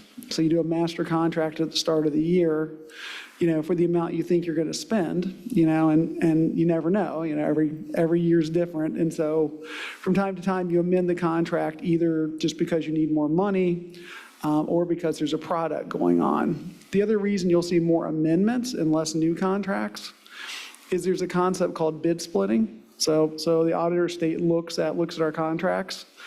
And they want to make sure that those are kind of incorporated. So we try to have one contract kind of per vendor, as long as the scope of services is pretty close. But the idea is that, right now, the board's approval limit is $50,000. So what they don't want to see is a whole bunch of contracts for $49,500. Then it looks like, or the RFP limit is $100,000 by law. They don't want to see the board have a lot of contracts that are $99,900, right? Because then it looks like we're trying to avoid the procurement process. So I think sometimes we're trying to be even maybe more transparent than we need to be, but we're doing amendments to the master contract to show and to bring to the board to make sure that it's very transparent that we're using this vendor and we're adding on additional services and supplies to that vendor. Thank you for that. I appreciate it. All righty. Seeing no further questions, Mr. Burkhardt, you can take a seat, I guess. And Superintendent Murphy, would you like to introduce our next topic for presentation? Yes, sir. The next topic is a review of the fiscal year 27 and fiscal year 28 calendars. Just a reminder that the district does have a calendar committee that reviews this and does the presentation. You had this maybe a couple of board meetings ago, and so we were given some feedback and then asked to come back. And we did launch a community opportunity to give some feedback that ranged from whether we should start school in August or September, but yet ending before Memorial Day, or aligning the dates with summer camps, et cetera, et cetera. And so I don't know if you can, Rob, click on the link is there for both of the calendars, just seeking your feedback and hopefully your approval. All righty. And just as, again, as a reminder, we are required by law, by statute, to do two reviews as a board of the calendar. First one we did in January. We're now doing this one here in February. Additionally, that these calendars are, as the superintendent stated, both for the school years 26-27 and school year 27-28. Welcome any comments or thoughts from board members. Board Member Armbruster and then Board Member Lindy. I just have a clarifying question. Did anything change since January, or am I looking at the same document? No, ma'am. Perfect. Okay. I just wanted to make sure I knew what I was looking at. This is great. That was one of my questions. Thank you. Other one is just, is there a way that we can get in front of this even further so that we're approving farther out? So families that come back from break, say in January, we could know when the next day, first day of school is going to be for the following year. I know we're doing 2 years at a time now. That's great. I think I will be gone by the time that next one happens. But just for the future, that would be a good thing to have. And I'll just give a quick response to that, though. I know one of the things we've talked about after the January 31st meeting, I believe it was, that we had, is the need to also address our calendar for 28-29 because of the legislation passed at the end of 25 that changed the enrollment date for kindergarten and preschool for students based on their date of birth. And so that is definitely something that has been at least raised as a point of discussion for future calendars. Other board member Bolden. Yes, thank you. One of the things, I saw a number of the suggestions, and I thought they were very good, and I appreciated them. One of the suggestions, and I don't think it got manipulated into the new calendars, but I thought it was kind of good going forward, and it might just be a communications thing. But one of the things that was suggested is that our calendar be much more, especially the beginning and the end dates, be much more communicated and associated with the activities of the recreation centers in Cincinnati, especially as it pertains to after-school care, which I know is going to be expanding by the recreation folks. And also that pertains to not only our littlest folks, but also to our high school folks. So I think it's a communications piece rather than actually manipulating the calendar in a particular way. But I had never even thought about that. But indeed, for many families, apparently one in particular, the date of our ending versus the starting date for recreation, I think that makes perfect sense, especially since we share so many campuses and certainly share so many of our children and our teenagers. Thank you. Other board members' comments? Okay, I will give my quick thoughts here as well.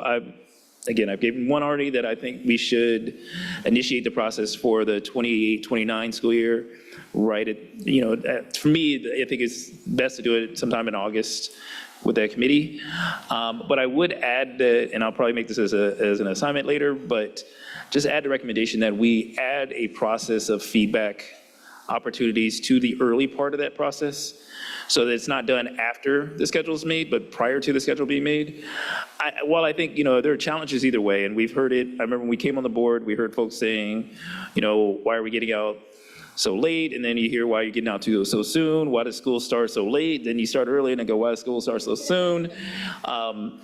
But I do think getting feedback and information so that as that committee is sitting down and walking through those calendar dates is important. I think the other part to this is, well, is we really do need to think about, as we think of dates and starting dates, with this new legislation, that does present a wrinkle for a parent who is particularly looking at bringing their kid into preschool in this coming up year, that if they start their kid and their kid's birthday is April 19th, August 19th or August 18th, it really could make a factor whether or not their kid could actually start kindergarten or not. So there are some things to think about in getting that information done earlier and trying to have that calendar approved prior to us going out in December, because I do think that offers at least some clarity to parents and to families who are trying to plan out multiple years in advance. The last point I will make, second to last point I will make is just one slight clarification on the document we were given. It's not to the actual calendar, but it's on the list of calendar dates and details. Just making sure that last date is always July, not June. So this is June 5th, Independence Day, June 4th, Independence Day. Just make sure we correct that before we put it up. Okay. And then the one other thing that I think would be helpful in some way, and I don't know how we'd go about this, so I just will throw this idea out there. But I think there is some desire in some ways to have a interactiveness to the calendar that would be also informative to folks.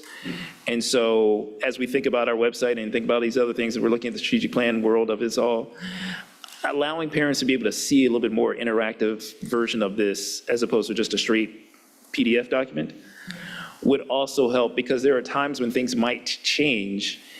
And rather than having to change a PDF document every time something might get changed or get adjusted, again, we're looking right now, we would hope that we will never have weather challenges again, but I think if we put the PDF document out and says this is the end of calendar date, and then we have to extend the school year because of weather, are we putting a whole new document up? Or, I mean, those types of things, we could probably look at a more interactive way of showing the information, not necessarily of it having to be changed in any way from what's here, but. Board Member Armbruster.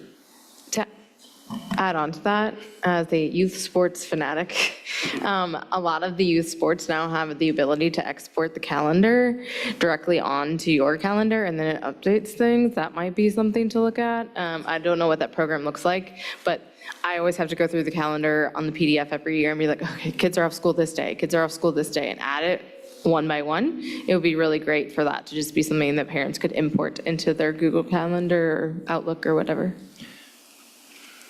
So again, I think these are all things that we, as we explore ways to share information with the public, these are just things that we can throw out there to do.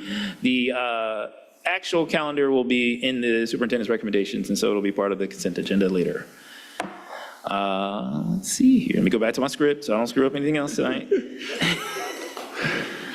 Alrighty. Treasurer Gustin, please present your presentation for this evening. Thank you, President Craig. I'm going to ask Mr. Kevin Ashley to come up and join us at the podium. While he's on his way, just to kind of give some background to how we got here. So the forecast is something we're legally required to do twice a year. We will not, it's not a vote at this point, but what we do per tradition is included in the treasurer's report. So when you vote in the treasurer's report as part of the consent agenda, you'll be voting to approve the forecast.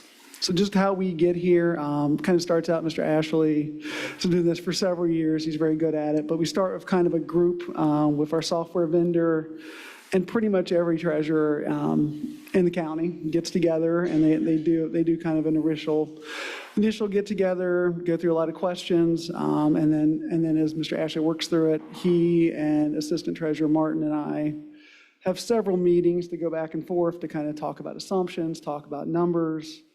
I think we've consulted with Frontline this year. We consulted with the county auditor's office. So it's a lot of back and forth to get to what you see today. And then we were, luckily, as luck would have it, we were able to, have a discussion with the Budget, Finance, and Growth Committee on Friday and get their feedback beforehand. We always try to do that. And so here's where we have it. I'm going to let Mr. Ashley kind of go through the presentation, and I will jump in with my commentary. So Kevin, go ahead. Sure. We did have a pretty robust discussion on Friday, so we'll just kind of hit the highlights right now, but like Mike said, we can go over any questions. So the first slide just goes through the forecast basics. Just some reminders. We have a new deadline this year, and the end of February previously was the end of May. So a little bit sooner. The forecast period as it was in the fall is the current budget plus 3 years of projection. Just a reminder, it focuses only on the general fund. State and federal grants are not included here. There is the effect of general fund transfers to cover debt payments is reflected in transfers out, but otherwise it simply focuses on general fund activity. As Mike mentioned, it'll be included in the treasurer's report for your approval tonight. The next slide, just some new factors since the October forecast, which was only about 4 months ago, but obviously there was a ton of movement in the legislature on property tax reform. And so this slide kind of highlights those. I think it's important because these were not known in October. They were discussed, but it definitely changed the forecast from where we were in October to where we are now. The key factors related to changing the 20 mil floor, which the district was on the 20 mil floor, but once they include the fixed sum levies, which is the first legislation there, our new effective rate is around 35 mils, so we're way off the floor. And so the effect of the floor, when there would be reappraisal processes, the district would get a little bit of a bump from that. So these laws will hold all that down so that to benefit the taxpayers in the sense that they will not get an unvoted bump.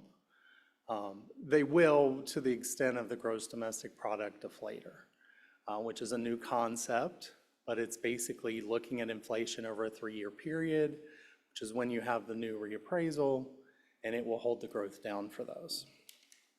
The other thing just to highlight on this slide, the legislature did allow counties to offer a piggyback homestead and rollback, which would be a direct cost to the district. Other homestead and rollback programs are reimbursed by the state. However, counties that choose to do the piggyback, it's a direct cost to the district. In our case, Hamilton County, the commissioners chose not to do that this year, which helps us as far as our revenue, so we appreciate their support on that. But it is something that could come up annually. The next slide is just challenges to consider. Again, because we're doing the forecast so much earlier, we don't have the first half tax settlements from the county. And in the fall, our collection rates were down. And so we anticipate that could be the case again for the spring, but we won't know that until a few months out. Once we do get those, if there's any significant changes, we'll make sure to bring those back to the board just so you're aware of those. Later, you have some discussion board of revision challenges. On the other side of that, there are companies who can challenge that their value is too high. And so that process is playing out at the county as well, but will have some impact on taxes. Public utilities, again, values are being challenged on that side. And so that can affect what the ultimate receipts end up being. The next slide is just a visualization of real estate property tax revenue. So the first 5 years are actual, and the next 5 years, including this year, are projected. You'll see between 23 and 25, there was a little bump. That was based on the old law, there was a reappraisal in 23. So half of fiscal year 24, we saw a little bit of an increase, and then half year of 25, we saw the remainder of that. You'll see going forward, there is a reappraisal or a triennial update that just occurred. We will likely not see much of an increase from that. And I just wanted to point out too, from 25 to 26, there is a slight decrease. And going back historically, that is consistent with what happened between 22, 23. Essentially, the board of revision process brings some of those values down. So we had a pretty significant spike last year, and we'll have a little bit of a decrease as that process plays out.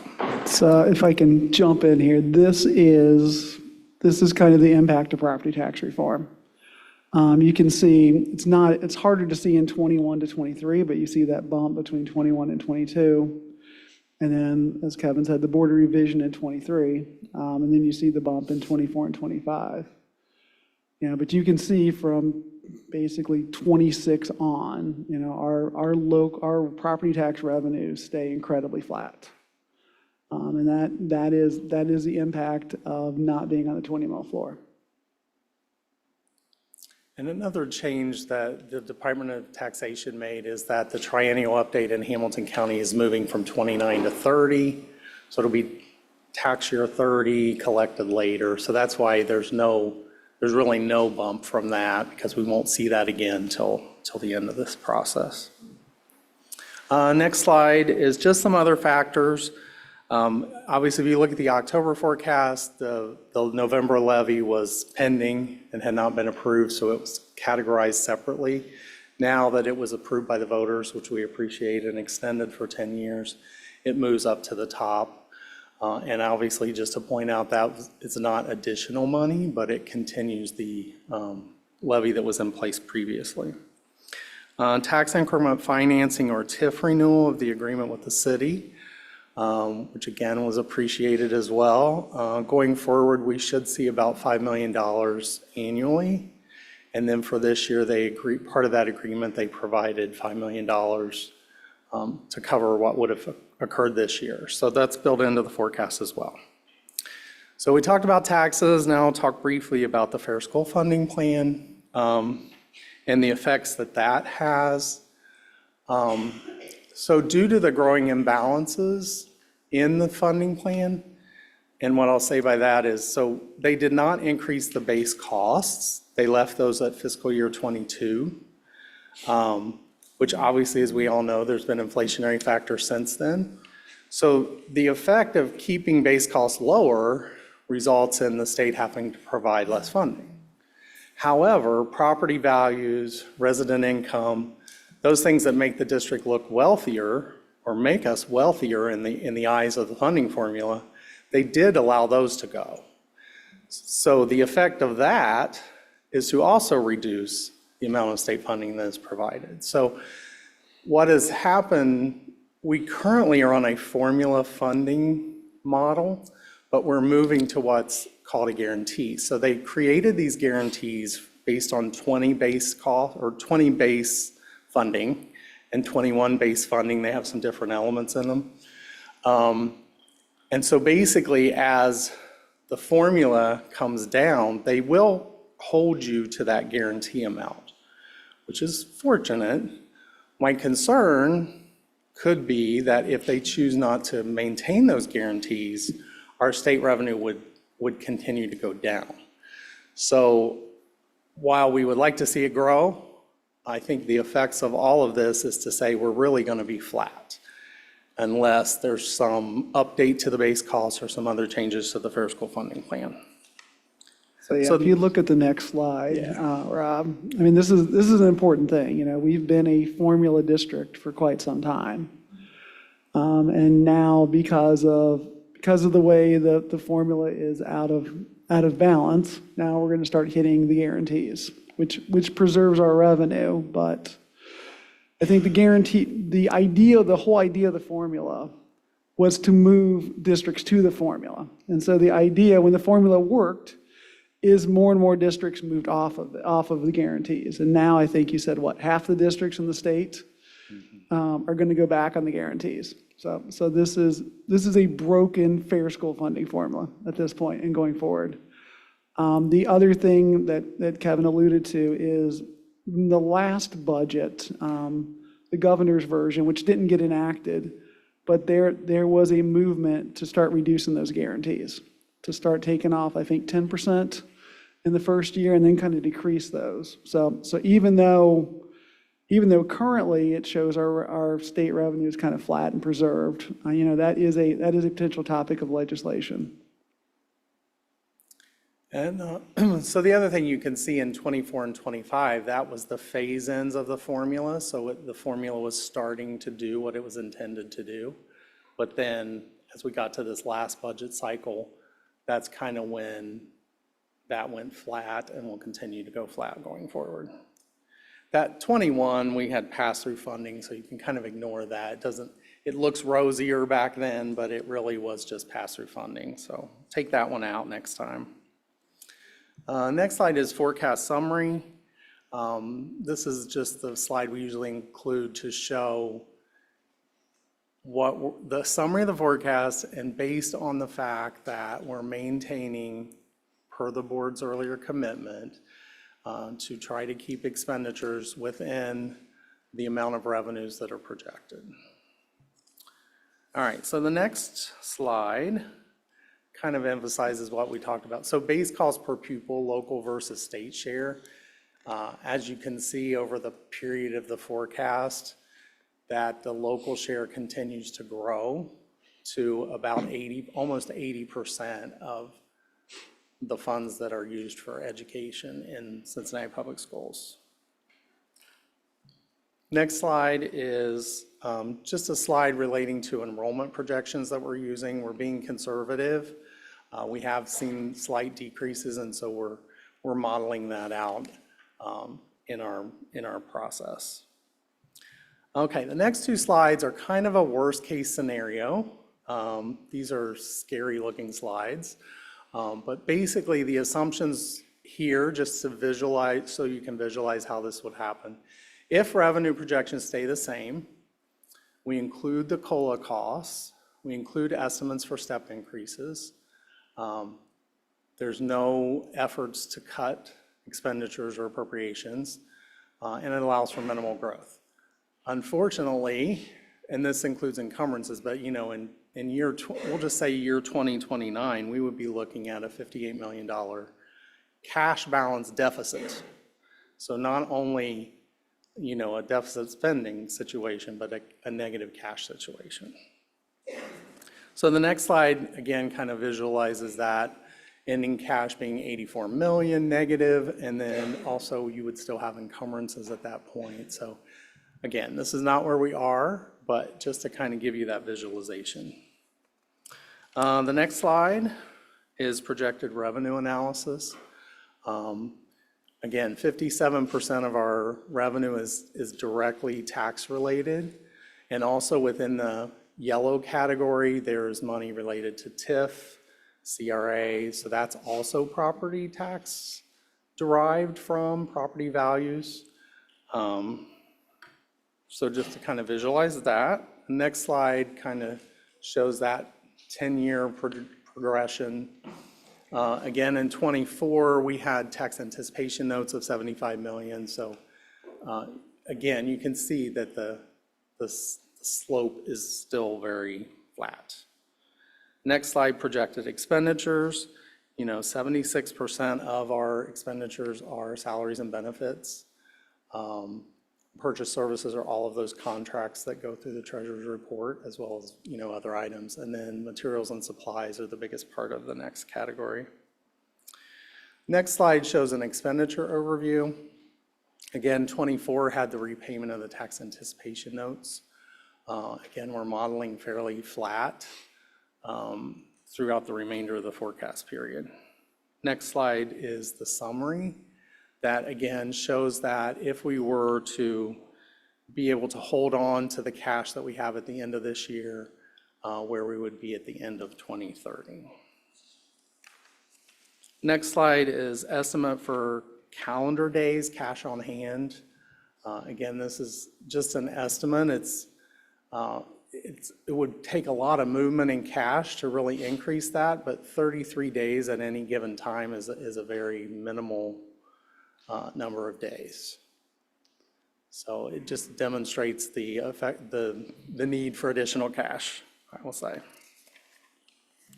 And that's it for the slides. So just a quick summary or the key takeaways from my perspective is that revenue anticipates to remain flat through 2030. The only reason that we show a kind of a balanced forecast is because the board has committed to expenditures not exceeding revenue. That was a resolution the board passed a couple of years ago. But as we all know, every year, everything we do gets more expensive. And so it will be very difficult to maintain a flat level of spending. All righty. Open the floor to board questions or comments. All righty. None? Vice President Moffitt. I will say thank you so much for the information. It feels a little gloomy, but I will say thank you for presenting it at least. I typically try to put the treasurer's reports towards the beginning when we had a lot of energy. Now it's kind of like, but you all, we're trying, I think it's just demonstrative of the fact that we're really trying to be efficient and fiscally responsible. And so I appreciate you all advocating for that because we really are fighting. And so thank you for the information and making it as lively and as sexy as you can. Appreciate it. Board Member Bolton. Oh, Board Member Lindy, then Board Member Armbruster, then Board Member Bolton. Well, in whatever order, and I can be really quick. My comment was going to be similar to the one I offered to Mr. Burkhart on his presentation. A lot of this is hard news. I think it's important to be clear-eyed and honest about what the hard news is so that we can plan for it. We couldn't do that without you and your team's hard work, so thank you. It's not your fault that the numbers are as challenging as they are. They are challenging. I think this goes to the same context that I was referencing around the facilities needs and our strategic planning process. This is all of one piece. And we can't write a good plan if we don't have all of the information and a really clear picture of what the landscape looks like. So there's enormous work ahead. That's why I'm glad we made that one of the 5 most important things the superintendent is going to do this year. And I'm glad that we can do that work together, and we have big things to figure out. So thank you. I'm glad you still have your hair, unlike Mr. Burkhart. Just catching strays, I'm sorry.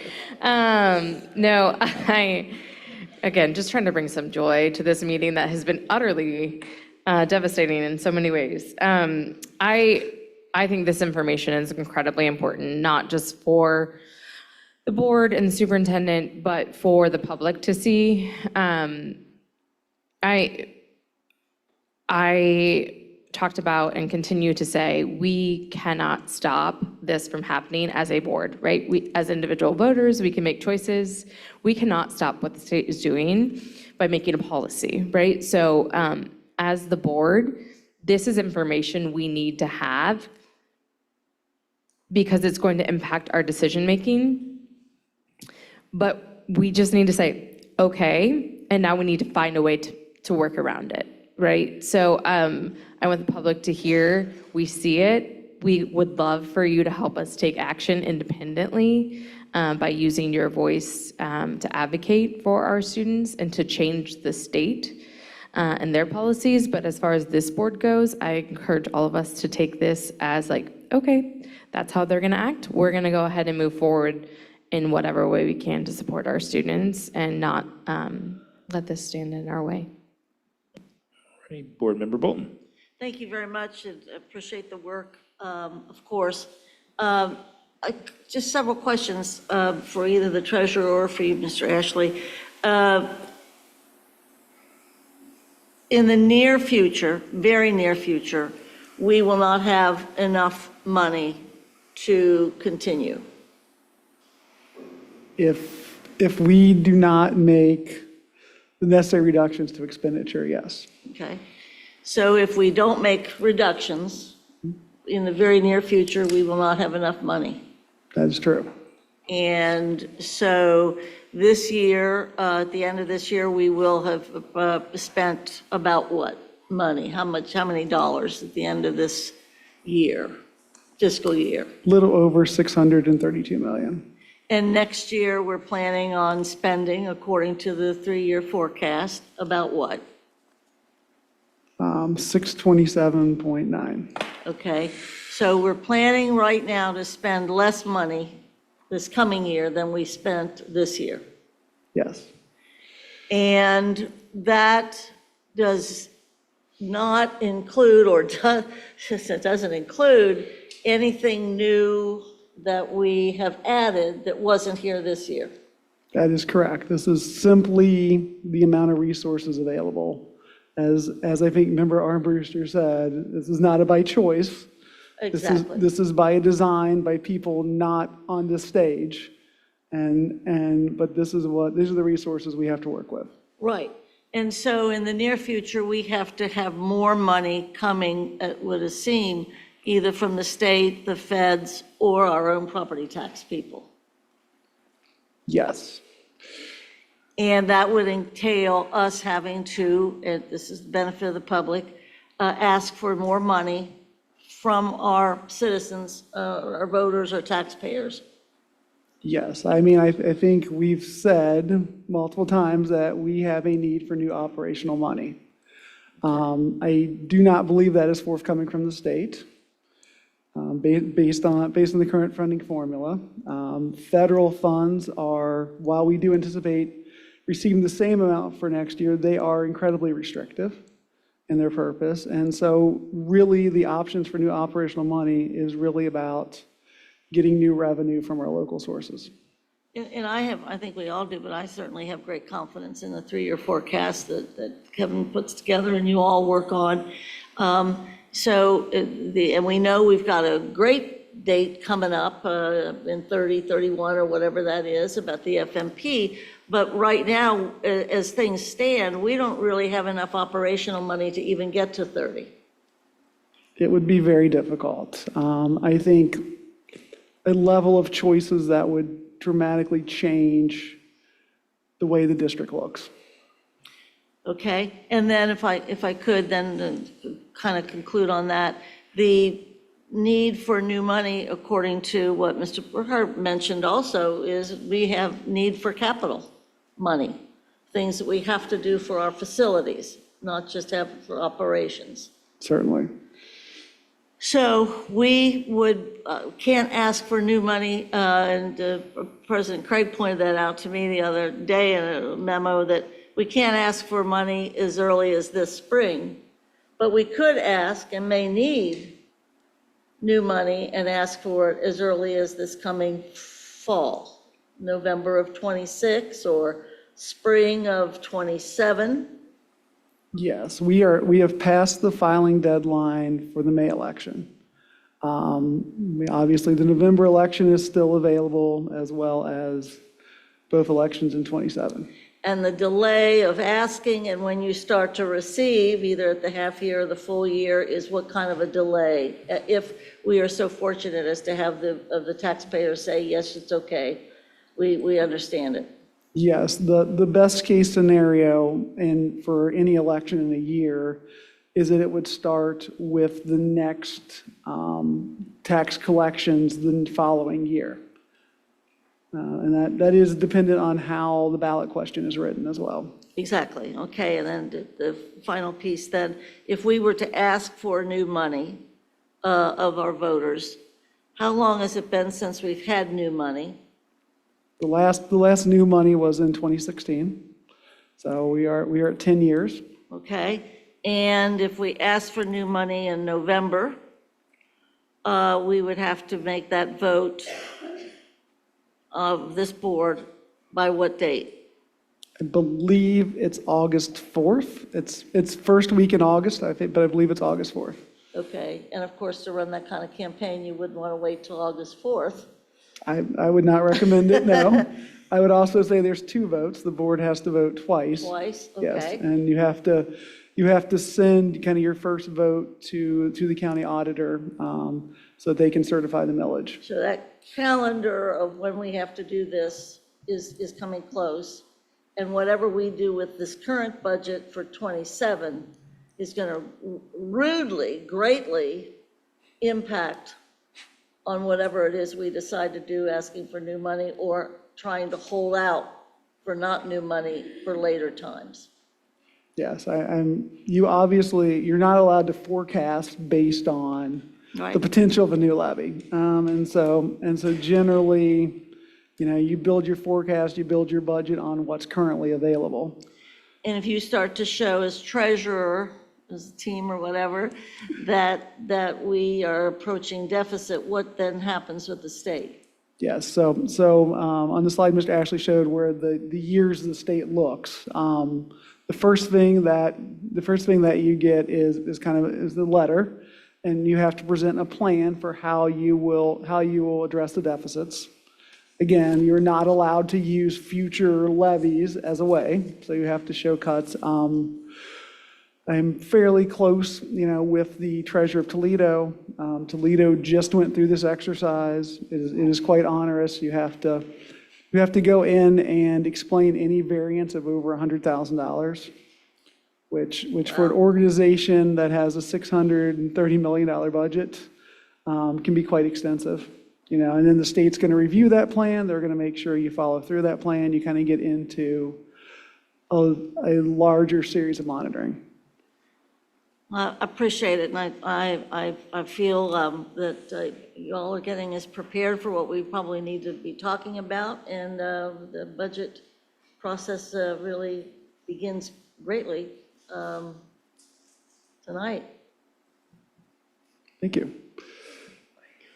All right. Anything else from the board members? Okay, seeing none, I will just say really quickly, thank you both for putting this together. But also, I think this is such the problem part of the forecasting model they're using now, because you're putting together a model before we even know the full amount we will get from taxes. You're putting together a model before we have full information on both ends of the spectrum.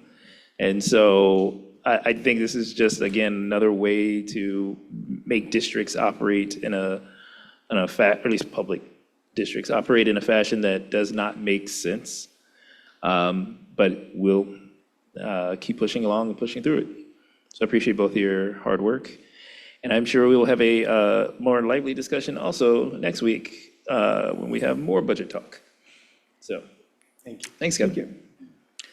All righty. So again, this is going to go to the superintendent here on our effort to bring current event and topics and information to the table from the superintendent to put it out there. This is, again, our segment we are calling Our Community.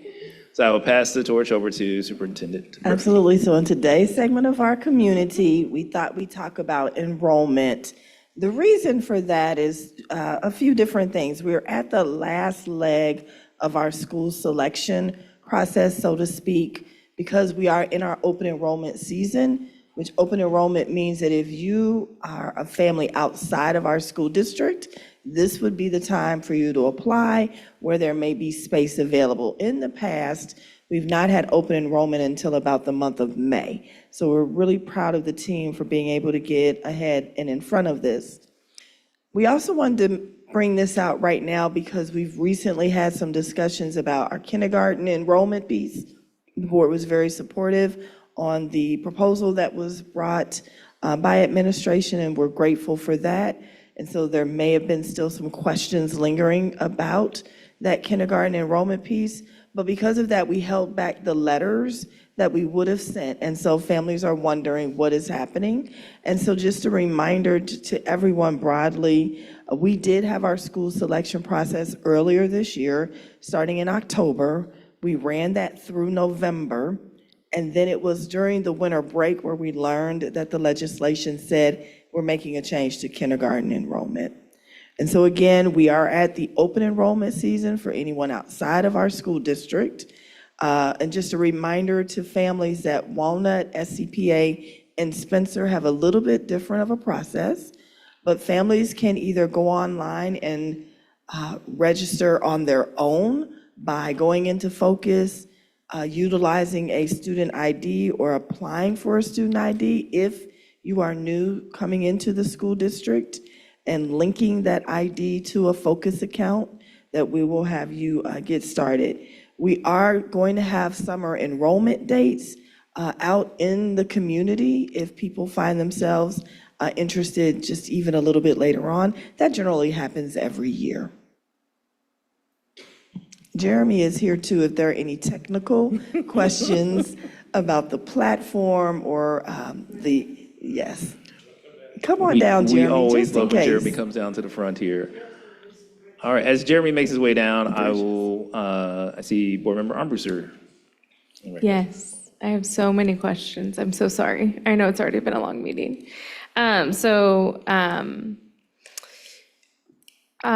This is actually a really personal issue for me. I'm going to be super transparent about that, but I've also heard from multiple schools that I've been to. So I know it's not just an issue at my home school. I know it's happening at other magnet schools, and even neighborhood schools have brought up centralized enrollment to me as an opportunity for improvement. And I want to be very clear, I am not trying to suggest we move away from centralized enrollment. That is not my suggestion. I'm just trying to look for assistance in helping it get better, because there's clearly been some confusion amongst families trying to enroll, and very specifically in the magnet school process. And so I'm trying to get to the answer here. So I'm just going to ask some questions before I make assumptions. So when a family goes to enroll their student, brand new student, not a part of the district currently, they've moved here maybe, or they have a brand new kindergartner, they call centralized enrollment, give their address. Are they automatically enrolled in that neighborhood school based on their address, or are they given information about the various magnet programs within the district that are open to them based on their address? So it really depends on the timing of that inquiry. So if it's during the school selection process where they have the opportunity where they could go in and submit an application that has multiple choices, then they would be advised to do that and be able to see what all those choices look like. Once the school selection process is closed and we move through our normal enrollment process, by default, any student after school selection is done, which essentially closes the opportunity for those magnet programs, at that point, they would automatically be enrolled to their neighborhood school. And if they wanted a different school selection at that point, they would need to contact, really, they should be doing all that online, shouldn't really have to be contacting centralized enrollment for that part. But if they wanted to then get a different school, then they would need to contact centralized enrollment to find out what seat availability there was within the programs of their interest. Okay, so even if the magnet school is not at capacity, during this open enrollment process, people are not allowed to select a magnet school until they're already enrolled in a different school. That's true, but I want to have a little caveat there that I think goes back to a little bit of what the superintendent was saying. Open enrollment has two terms that's used within the district, and I think it gets confusing sometimes. There's the open enrollment process term.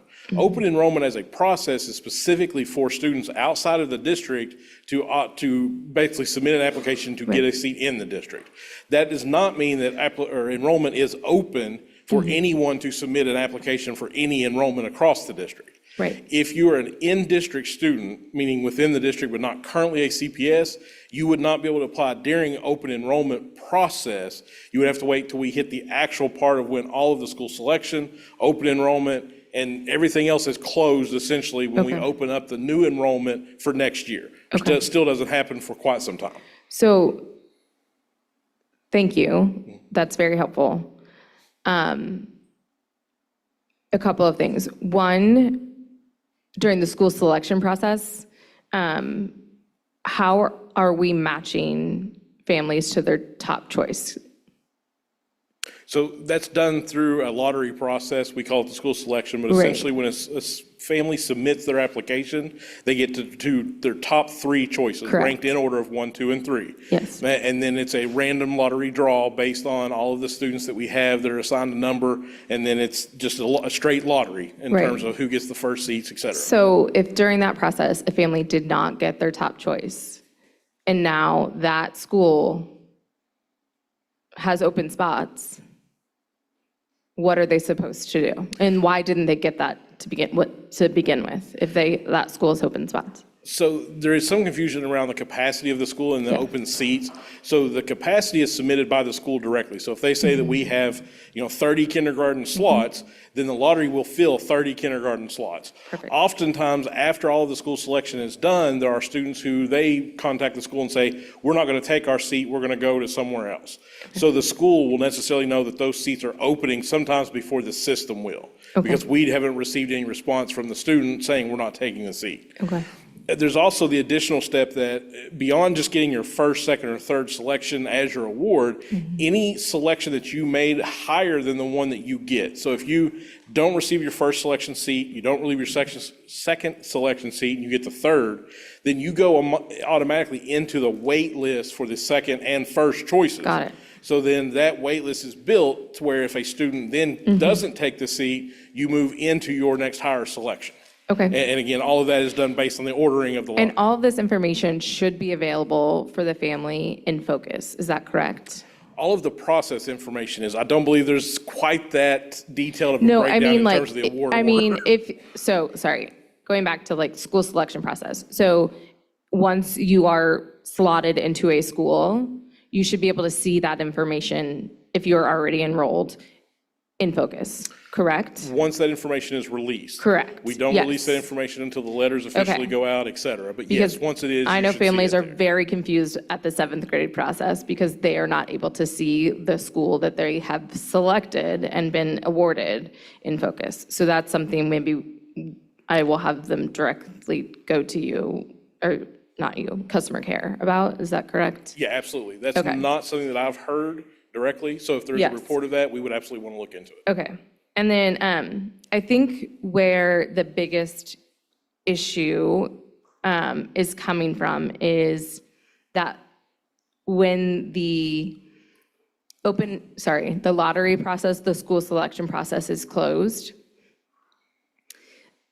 and those magnet schools are then at a disadvantage when we are going through the staffing process, because now these schools are getting their school staffing based on numbers, which is fine, but once they realize that their enrollment is projected to go down, they have no ability to enroll people, because you're telling me that every new family after that school selection process has to be automatically enrolled in a neighborhood school first.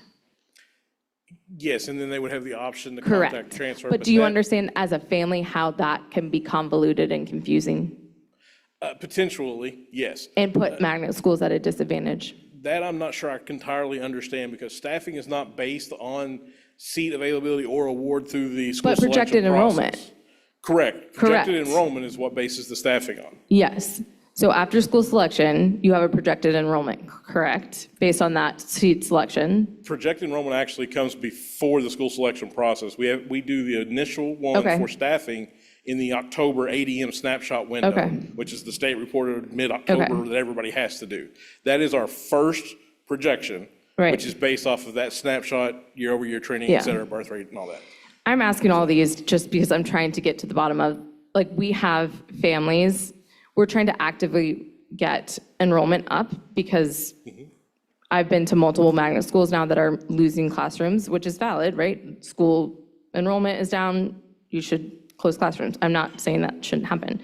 But if those schools then are actively trying to get families to come in by like hosting tours and doing all these active things, and then they call central enrollment and are told there aren't spots, that's where the confusion's coming. Because we obviously have spots if we're getting our classrooms closed. But when centralized enrollment comes and says there aren't spots, it's contradictory.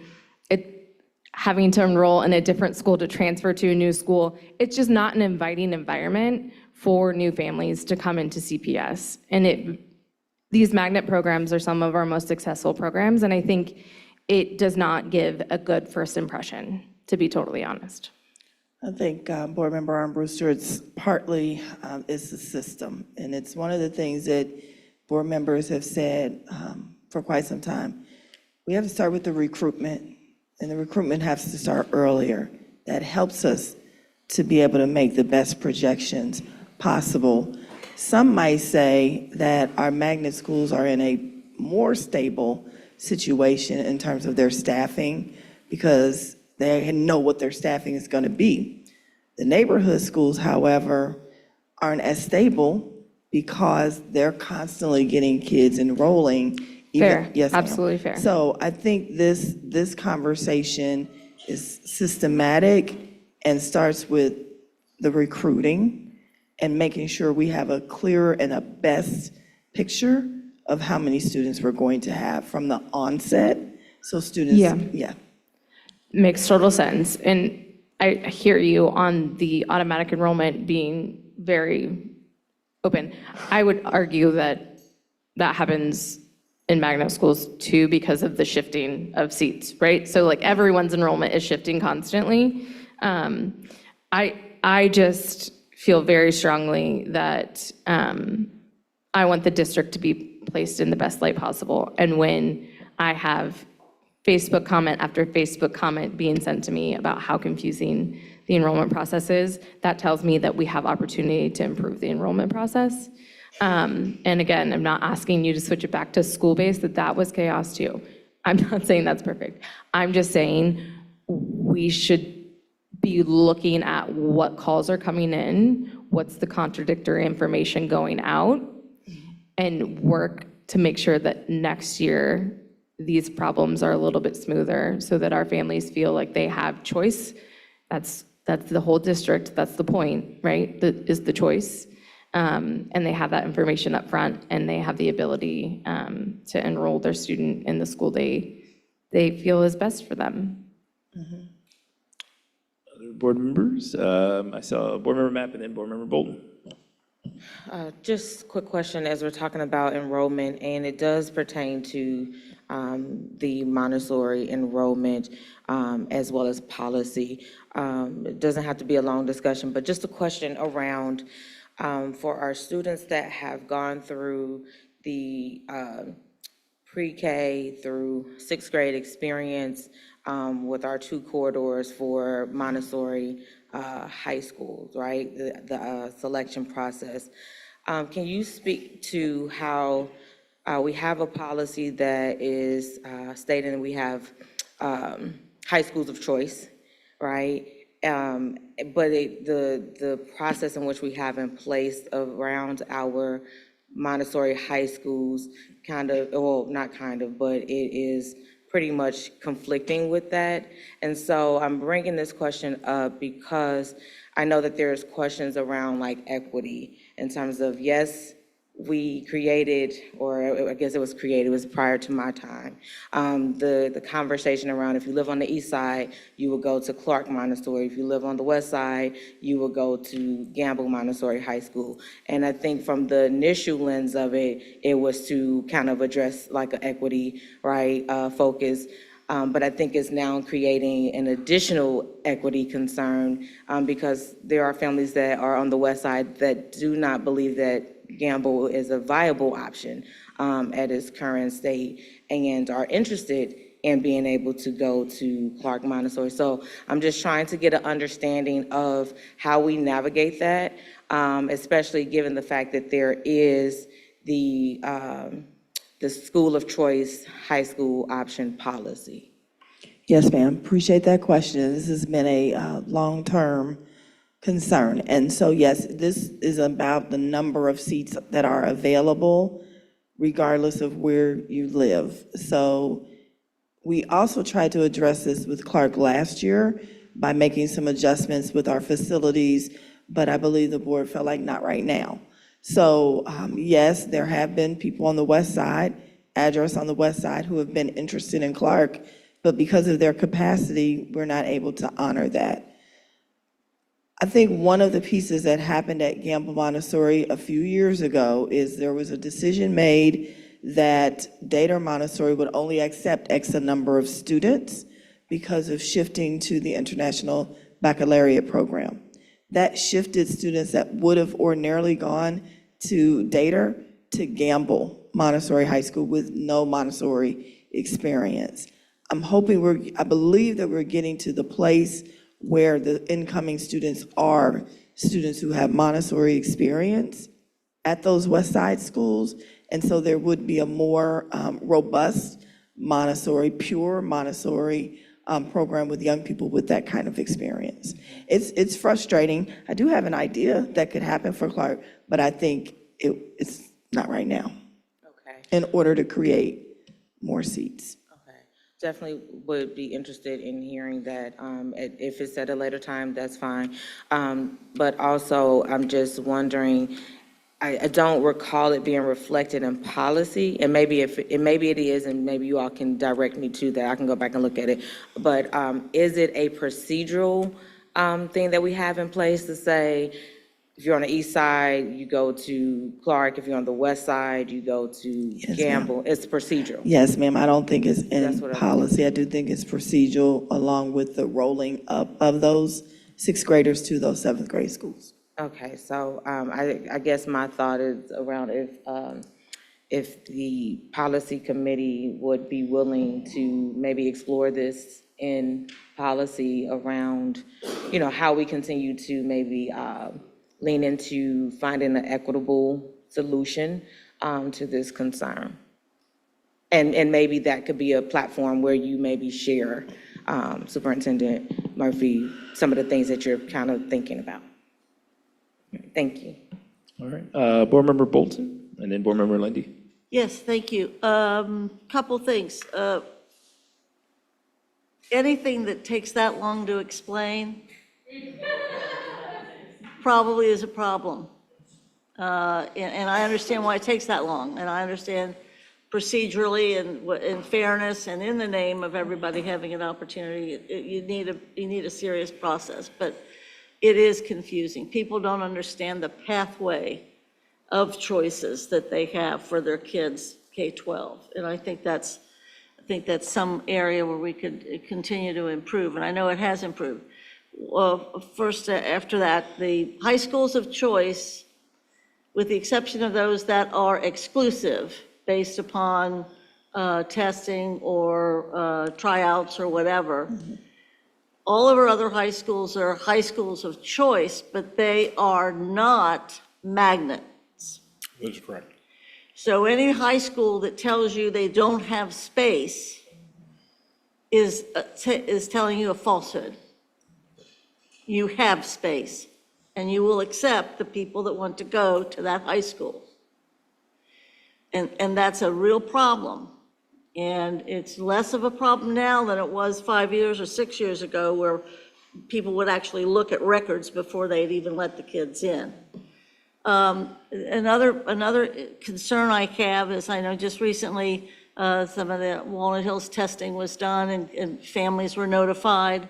I would hope that we can review to make sure that in that process of having kids attend and do the tours, that some kids aren't told so late, or they might be the very kids that we don't have the right address for. There's a chance for exclusivity there that I would hope we were kind of counterbalancing with review. We shouldn't, I hope in this strategic plan, we do what we have tried to do for a number of years and expand the seats that are marketable. We should have, for anybody that wants to go to any of our schools that are particularly marketable for whatever reason, we should, with the facilities that we have and the effort that we spend on facilities, there should be seats available. And we should, if there aren't, as the superintendent mentioned, we tried to deal with, there's an interest in more Montessori seats. Well, then we need to make them. And part of it, we have very outstanding Montessori schools, elementary schools on the west side and the east side and what have you. And I think this Gamble-Clark thing is actually dissipated in the last couple of years from where it was, but not enough. My interest is, again, to put forward the Melanie Bates thing, which was, we need a third Montessori high school. And that goes to the facilities piece that has been discussed. There should be the same number of elementary Montessoris in all three corridors, and there are not. and that's a problem.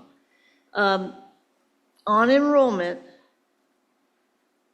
unlike almost everybody else, I'm really into open enrollment too, outside the district, because I think that's part of our future as well. But of course, we have to take care of our own families and our own kids first. That's why we have to expand seats in the most marketable. And we also have to have enough seats for our staff members to be able to have their children attend the schools where they teach or where they want them to attend. It's a major, major recruiting tool for families. We have to get enough seats, and they have to be to the point of, I think you made this earlier in the evening, so I won't say where you made it.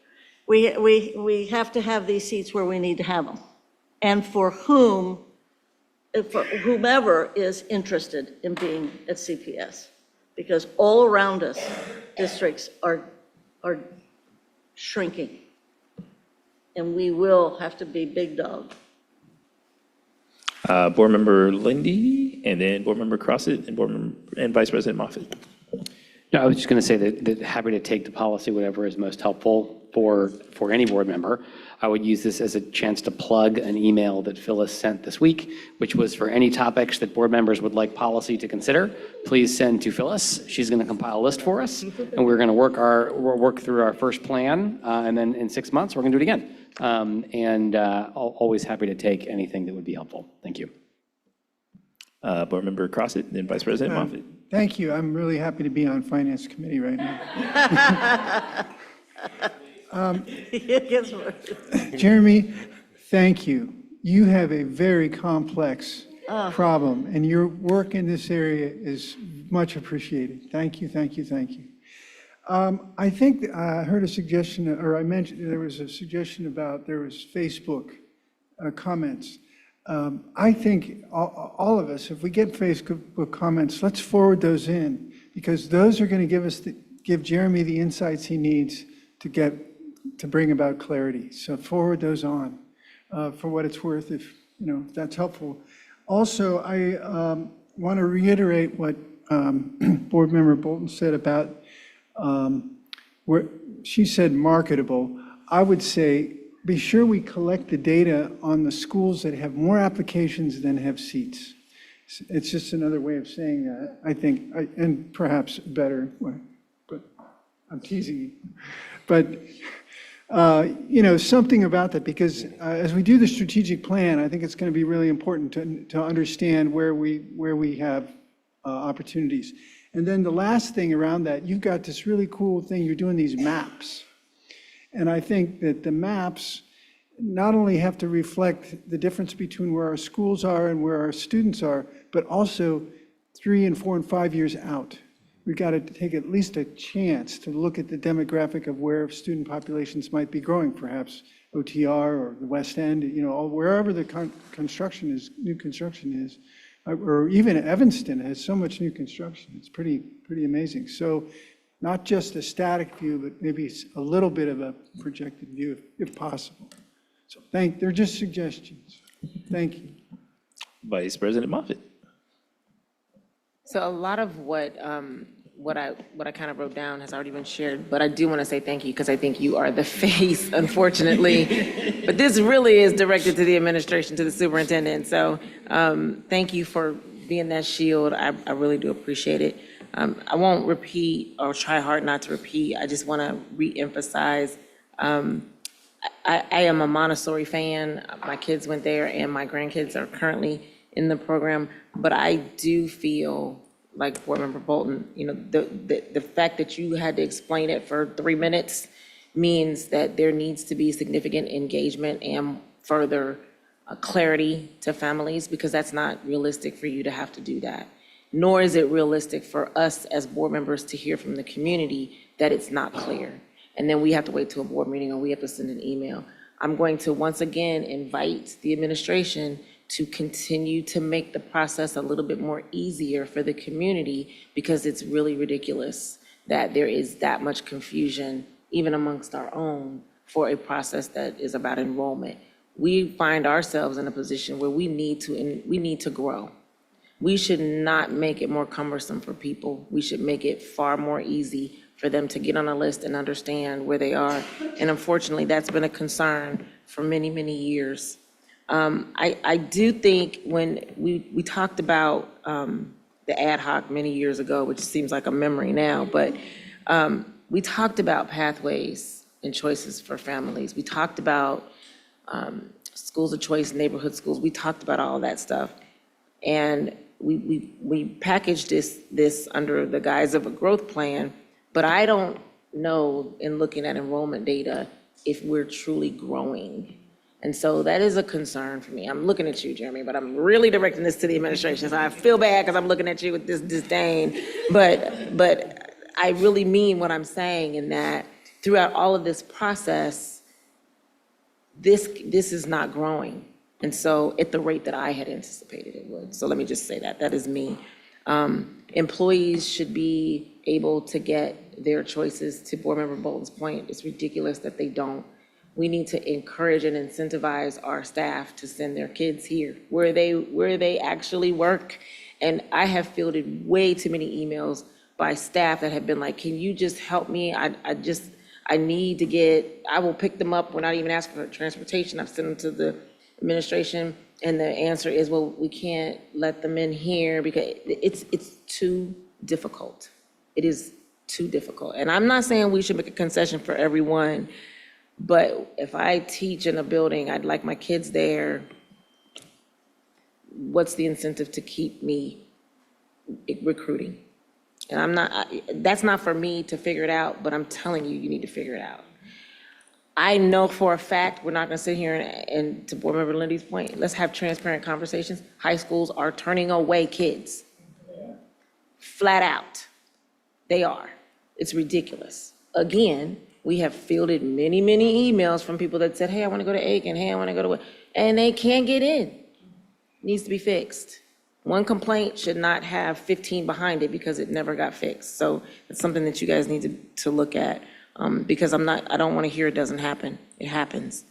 I'm concerned about Bramble. When we talk about Montessori's, I had an email when we were first talking about Bramble, it wasn't open yet, of a parent that wanted to go from Sands to Bramble, and the answer was no. I don't understand that.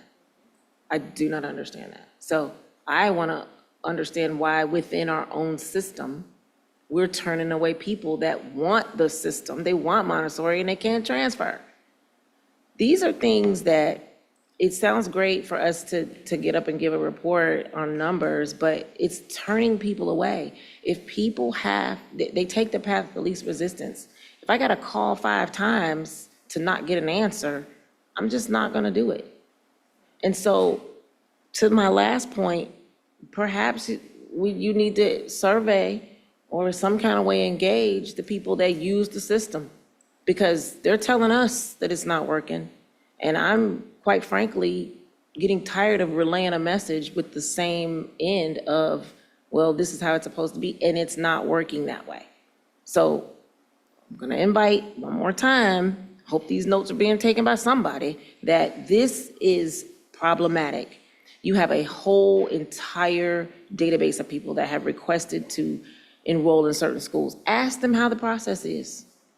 Ask them what needs to be fixed. It's not a hard lift, and it's definitely not a hard sell. But you also need to find out if people are just giving up, or if they're just like, oh, I had to go through this 3 times. I had to call customer care 5 times. They're taking a beating. Customer care is taking a beating because the process is not clear. That's not fair. And so, thank you. I'm not fussing at you. I feel like I'm fussing at you, and I don't want you to have to take it, but I'm really directing this to the superintendent and the team. Like we can't, this is probably year 5. I've been complaining about the same thing. It's because it's the 5th year I've been on here, guys. And it's just ridiculous. I want our neighborhood schools the value for our neighborhood schools to have just as much promotion, because we've got great stuff going on in our neighborhood schools. Some of them are rocking it, and the staff is turning out some excellent results in our neighborhood schools. So I don't want us to posit this like this is magnets, Montessori's versus neighborhood schools, and if you don't get in here, you don't have a choice. I've heard that before. That is ridiculous. We've got great stuff going on. Our kids in our high schools and our neighborhood high schools are bringing in millions of dollars, just like other are seniors, just like other schools. So I don't know what it is to fix it, but this is the right time. But I've given some great suggestions that I don't want to keep hearing about. So hopefully, we can do some surveys, we can engage our staff. We've got some great stuff coming with regard to career tech, marketing, communications, engagement remains a constant problem for this district, a challenge that I'm gonna, keep saying, can we fix it? Can we fix it? Can we fix it? So it's just my plug in 2026 for the same thing that I've been complaining about before. But I sincerely appreciate all the work that you're doing. And for you standing up here, taking all these bullets. Front Shoulder's happy to do it. So in an effort to keep us moving forward, I will say some really, really quick statements and then hopefully get us going on to our next topic of the night so we can get out of here at a reasonable time. But I just want to do two things. One is, I know it's a little bit of a hidden secret, but I think we have some strategies that are coming out with regards to recruitment that I think it would be great at some point we start to talk a little bit more about, because I think part of this issue is how we recruit folks and when we recruit folks. We've traditionally waited to recruit folks till the enrollment process starts. And I think the truth is we need to be recruiting people well before enrollment starts. And so I think there are some steps that are being taken, not to spoil any future secrets. But, so I think that's one. I think the other part to it is the experience when they're going through enrollment needs to be clearer and cleaner. I know we talked about this last year with making sure that language is very clear and consistent so that folks also understand what those things mean. And whether that is some type of, we've done it for a lot of other things. We did video tutorials, we've done other things like that where you've had things at the beginning of the process so that folks understand what happens. Because the other part is I get a lot of calls also, but it's more about like, hey, I haven't heard anything yet, right? And I think that's just, it's a reality that the system, by nature of certain things, has some delays that will invariably come up. I mean, even when it's perfectly done in a year, which I haven't been here yet for when it was perfectly done, but one day when it is perfectly done, there will still be certain delays that happen in certain folks getting information because of state legislature decides to change the laws on enrollment, the state, the other things that happen. But us having really kind of a clear guidance and clear information, and it not necessarily means we have to change per se the process, but also maybe change how people understand what those steps mean. Because I think to one of the points that was made by Board Member Armbruster is that if you are starting the process after, for instance, the Magnet Lottery has occurred, where you are in your process may be something that needs to be really clearly understood of what that means.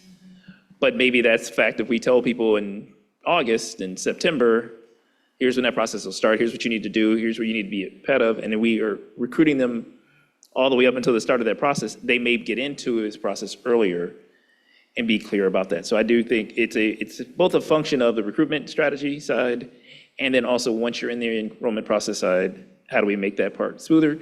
And then the one last thing I will add is I've been, again, the things I've pushed and not really pushed that hard on because that's not me, but making our process more expedient, more efficient, sometimes means making it more digital friendly. And I honestly believe that the more we get closer to allowing people to do stuff from just online process and be able to go through the full process, whether it's preschool or kindergarten enrollment or seventh grade and wherever else they might bring their kid in, will allow some of the things that I think is the difficulties in our enrollment process to be done more smoothly and quicker. I think one of the challenges that I've heard from folks really is that, like, especially if you're an out of the district person or you're a first time enrolling your child into the district at kindergarten, preschool level, that there is a lot of duplicity in the initial process that folks feel like they're going through. And so I just think as long as we can clarify some of those process steps to make sure that, yes, I think Jeremy, you mentioned earlier, you're enrolling your student for the first time, you're going through Focus, you should just be in Focus, right? Like there shouldn't be a reason for you to come to the district office. But for many parents, there are times where they're coming down to talk to someone about a process, or they're asked to do stuff to bring information in that they've already loaded into Focus and those type of things. So I just think looking at those processes to make sure the folks on the front line are communicating out the right information, because I think sometimes there actually is the right answers, is the right process. It just may not be the information being shared at that front line. But I appreciate, Superintendent, you bringing this topic as one of our community's topic. I think she'll be thinking about other topics from now on as you do this process. But let's keep the day going. And I am actually going to ask Board Member Bolton to present our topic regarding board policy. Or actually, I'm sorry, let me go back. See, this is why I need to follow the script, folks. I really do need to follow the script. I'm asking Board Member Bolton to please update the board around the following resolution that is coming to the stage.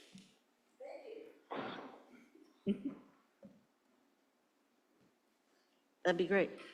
Yes, as you see on the agenda, and as we've already been briefed earlier in the evening, and have heard from two gentlemen earlier in the evening about what we're about to introduce, and it's a resolution authorizing the filing of 20 original Board of Revision complaints as authorized by Ohio Revised Code, with the Hamilton County Board of Revision asking that the true value of the properties on the 20 attached resolutions incorporated herein by reference and included in the appendix to this resolution be increased to their respective sale prices. And the two gentlemen referred to the fourth item in the packet, and that's the one that is on 921 William Howard Taft Road. And I've been advised the General Counsel believes that we need to proceed anyway, but the General Counsel and CPS will be reaching out, as well as those gentlemen reaching to General Counsel about that one item, but that the whole package needs to be moved and hopefully seconded and passed, and General Counsel is able to describe what this means before we vote, or do you want to do that as part of discussion, Mr. President? I think it'd be best to do it as part of discussion, so we Right. kind of one. I one so set of it. move that this resolution be adopted. Second. Thank you. Alrighty, so any discussion? And maybe first, let me have General Counsel just give a quick summary there, and then we'll go to the board members if anything. Yeah, just a moment to say that this is a part of the district's process to ensure that it's receiving property taxes based on real values of property within the Cincinnati Public Schools. Our outside counsel actually goes through a process each year of looking at sales from the previous tax year to look at sales that substantially exceed the value of those properties on the Hamilton County Auditor's site. And so each year we identify properties, they have to be at least, the sale price has to be at least 10% higher than the county auditor's valuation of the property, and at least $567,000 in excess. We take those properties and we ask for the board's permission to file complaints. All the property owners received notice, and that's why we'll get some questions. Already asked our council to follow up with the representatives from the Alexandria Senior Housing before we file the complaints. And if there's any other concerns, occasionally there are some reasons why the property sale substantially exceeds the value of the property, and we'll follow up on that before we file the complaints. But I am asking for the board to approve the resolution of the 20 original Board of Revision complaints. All right, do board members have any additional discussion? No? All right, seeing none, Treasurer Guston, do your thing. Ms. Armbruster, Yes. Ms. Bolton, Yes. Mr. Crossett, Yes. Mr. Lindy, Yes. Ms. Mapp, Vice President Moffett, Yes. President Craig. Yes. All right. Going back to my script here. General Counsel, come on back up. We have a little legislative update. Thanks. I'll just take a few minutes. I was asked to provide a legislative update on several pieces of legislation. Next slide, Rob. The first is Ohio House Bill 671. This has gotten a lot of attention. This is Representative Callender's proposal for all schools that have participated in the voucher litigation to have all of their school funding withheld. This got a lot of immediate attention because 320 of the 600 school districts in the state are involved in that same litigation. This would involve the withholding of billions of dollars of state funding. Representative Callender has since announced that he plans to ask for the bill to be revised such that only the funds that districts have spent on that litigation be withheld. Again, that's still a significant amount of money, and the group that the board is a part of, Vouchers Hurt Ohio, has said that the legislation is still unconstitutional even in that version. Whether it's one dime or $1 million being withheld, you can't prevent the district from participating in this kind of litigation. So that's the first piece of litigation, or legislation, excuse me. The second I was asked is a more recently, or an even more recently proposed legislation by Senator Brenner. There are a number of parts of this bill, but I'll focus on just two. One relates to, it expands the Ohio Revised Code requirements for involuntary sale of property by school districts. So this is about 20-year-old legislation that says for unused school property, the board is required to put that property up for sale, to offer it to charter schools. This legislation would expand that to specifically define unused school property as any school building the enrollment of which is less than 60% of the maximum established in its certificate of occupancy. This is problematic because we have schools that are lower enrollment because they serve students in lower class sizes, such as students with disabilities and other students. So a lot of problematic, the definition itself is problematic. In addition, this would expand our involuntary sales, not only to include an offer to charter schools, but also chartered non-public schools, that's private parochial schools. We would have to offer our properties for sale to those schools as well. It could involve us having to offer our properties to charters operating outside of our district for the first time, and it requires annual reporting of unused school facilities. In other words, that these would just be available on the market. A lot of problematic provisions there. The second piece I think that's noteworthy about this litigation relates to they have proposed, Senator Brenner is proposing that the State Board of Education would be allowed to suspend, revoke, or limit a superintendent's license for any, quote, knowing violations of state law.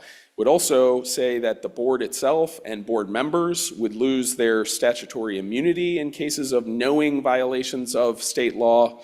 I think the crux of that is who is determining what is a knowing violation of state law. I understand this is in part a reaction to a lot of struggle between the Columbus City Schools and the state on transporting students. Columbus is doing everything it can, I'm sure, but is using payments in lieu of transportation and other means to try to fill that need. That has not been satisfactory, I think, to some members of the General Assembly, and I believe this is intended to say that somehow Columbus is knowingly violating state law. We and many other districts have had challenges with transportation, so I don't think this is limited to Columbus, and there's other areas as well that someone could have a different opinion about what a knowing violation of state law is. The last piece, just three additional pieces of legislation we're keeping an eye on. One was, you might remember, Senate Bill 127. That was legislation that was introduced last April 2025 related to schools' academic performance and whether they would be subject to closure or running by a charter school or a university. This bill hasn't gotten much attention. The last hearing, I think, was late spring of 2025, so we're keeping an eye on that. We're keeping an eye on House Bill 42. This was legislation introduced requiring school districts to collect and report data on student immigration status. Again, that hasn't had a hearing since November of 25, but obviously of great concern to our ESL office and our immigrant and refugee families. And finally, a new piece of legislation we're keeping an eye on is House Bill 420. This was introduced and proposes to stop all continuing property levies in the state, school districts and other public entities. The Cincinnati Public has, I believe, 2 continuing levies. They were passed prior to 2000, but if passed, we would then have to put these continuing levies on the ballot on a regular basis. So keeping an eye on that and other legislation, excuse me. Glad to answer any questions. All righty. Any questions from board members? Vice President Moffitt. So thanks, Dan. And I actually kind of follow some of the legislation, so thank you for the update. I want to also ask about House Bill 326, which is, it says that it's listed as to allow public schools and charters to choose any national standard assessment. Do you know what impact that would have on us? Is that necessarily a bad thing, a good thing? That says that's one of the things that this organization said that they think we should be watching that particular one. Do you have any update on that? If not, we can have it at the next meeting. Glad to take a closer look. You said 326. Correct. And relates to charter schools, academic testing requirements. It's about standardized testing, and it's a standardized assessment, excuse me. And so it says that publics and charters can choose any national standard assessment.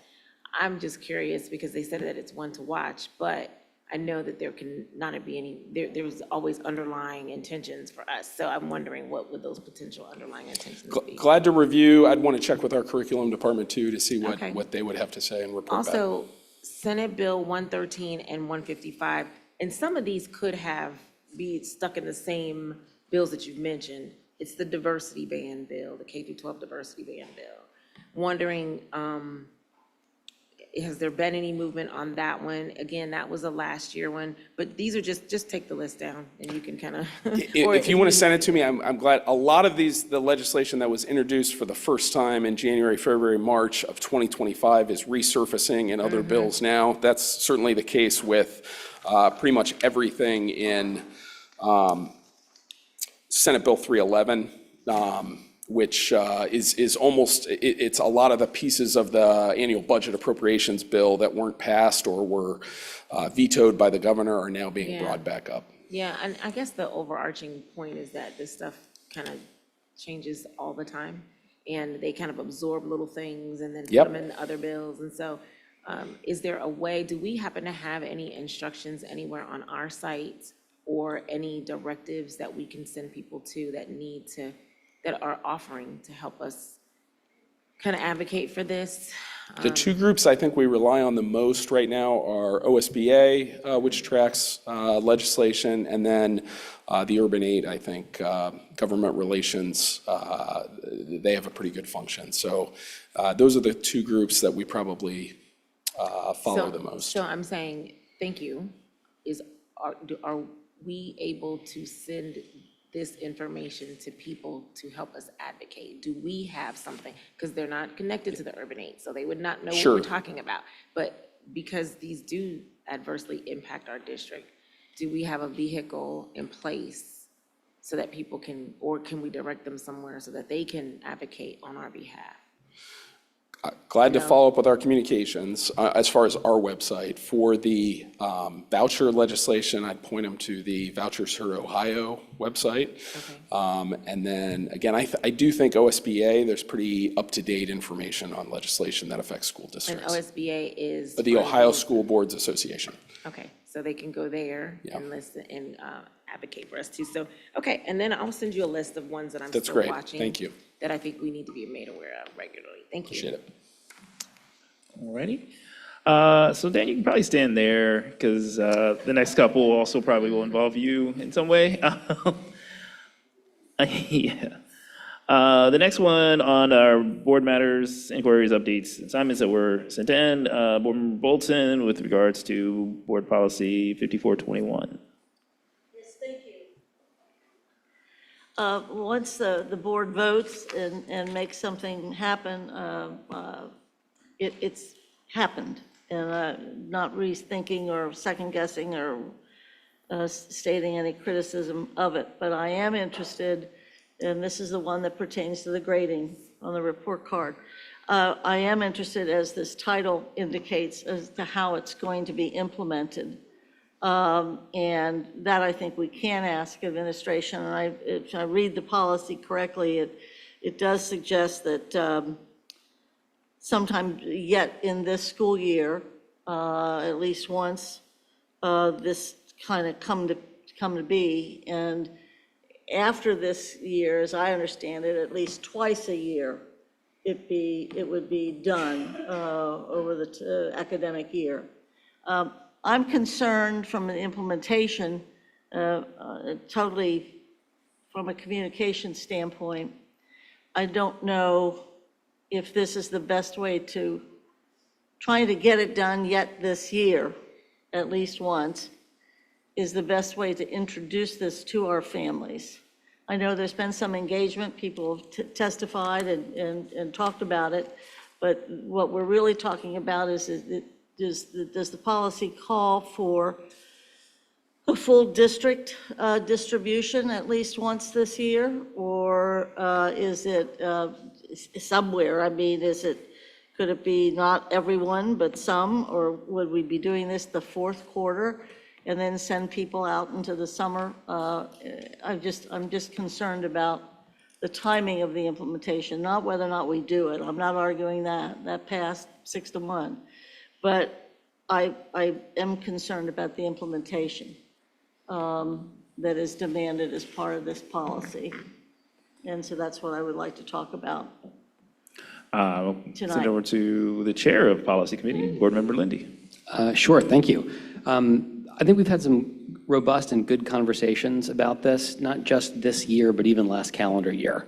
With the previous committee with Mrs. Weinberg, and Ms. Mapp would invite her if she wants to share anything from her time there. But before the committee recommended a policy, and the recommendation did have that timeline in it, that came from conversations with the administration, with the superintendent, I know Mr. Gollahue was in several of those meetings, because we wanted to figure out, what is a way to do this on a timeline that one could do well. And so part of that idea was not doing the spring report, or the third quarter report card, but doing the end of year report card for this year.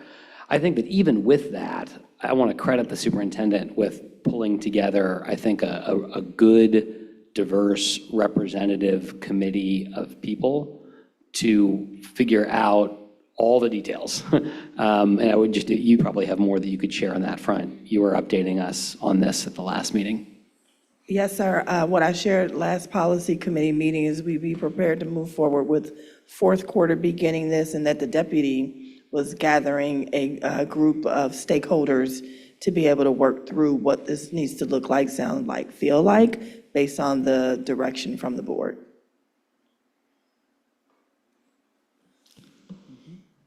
Other statements, thoughts on it? Vice President Moffitt? So I had an opportunity to speak with Board Member Mapp and Board Member Weinberg, former Board Member Weinberg, who was on the policy committee, and I wanted to understand how this came about, just with a little bit more context, because there is so much conversation around it, and there is a lot of engagement around it from not only CFT on behalf of the staff, but also parents, multiple parents, not only the two groups that have come, but other parents have stopped and asked, and I've had an opportunity to speak with some staff. And so I suggested in policy that there be a pilot this year, and was told that, according to the policy chair, Board Member Lindy, that's not in the policy. So we would have to come back and, I guess, suggest a pilot. But what I suggested in the pilot, because this is for elementary schools, to my understanding, is grades K through 6, is that there be robust conversations and a collection of teachers, parents, maybe even some students, from a multitude of grades, across many different grades, across many different schools, and then they come up with something to either devise for the fourth quarter, to sample, to test out, and then that rollout can be for the next school year, or they do it for the first quarter of the next school year or whatever, but it just be a test run, and then you collect more data, you collect more information. I don't see where it has to be iReady. There's been a lot of conversation around that, but I would prefer if but parents they want to see something. And none of those parents that have engaged say they had to be iReady. So I guess I want to see more engagement around this from the people that are impacted by it directly. I particularly want to see a small sample because I want the administration to do this with fidelity and not rush to do something and then everybody's complaining about it later. I just think that there's time and space for us to, I guess it calls for us to amend the policy according to Board Member Lindy, but I would like to see something small and then rolled out with engagement and then rolled out to everybody so that everyone buys into this. And I'm not saying don't do it, it's already been passed, but I would prefer to see that it be done with more fidelity. So that was my suggestion. And I thought this was coming to the meeting today from policy because it's not in the policy to have a pilot. So I'm glad that this is a different discussion. Other board members? Board Member Mapp? Yes, just trying to kind of process my thoughts here. I am interested in moving forward with the policy as is. I do think that Vice Chair Moffitt, you bring up some, very important points in terms of a pilot. I do think that providing this information on the fourth quarter report card would serve as that, where we're able to gather information and feedback, right, on how to improve that. So when we were in policy discussing this, we did have a really robust conversation about what the policy would entail, what would be most feasible in terms of the standardized assessment or benchmark, as Mr. Gollihue, as well as Superintendent Murphy and her team have presented all of these things.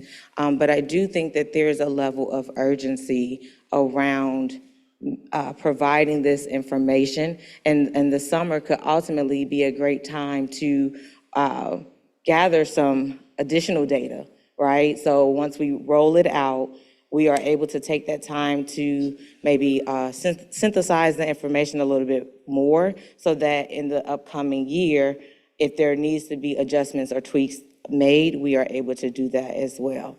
But I do recognize that in many spaces, as we continue to look at the data, there continues to be that misalignment with where we are with the academic, content level grades in relationship to where our students are in terms of standardized or the benchmark assessments. And so I would be interested in making sure that we continue to move forward with the policy as is and use that to collect any information needed to see what we can adjust for the administration.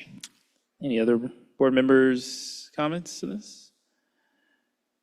Board Member Lindy? I can go listen. Other people have other things, and I'll be real quick. I think we are having here a version of the conversation we had in policy last meeting. It's not bad. It's just this is an important issue. I'm glad we're talking about it. I just do think there are very real pros and cons on both sides. And I'll share here what I shared in policy because not everybody was there. Rob, I don't know how hard it would be to find that graph that we looked at together. People have seen this. It's the same one I've showed before. But the reason I want to pull it up is I think it's important to understand that even based on our own numbers, in many schools, we are currently sending home report cards that have A's and B's going to students who are multiple grade levels behind. I think it's important that parents know that. I offer that both because that's what the data shows, and as a parent for whom that information was incredibly important, I have 20 years of help learning how to read an iReady report.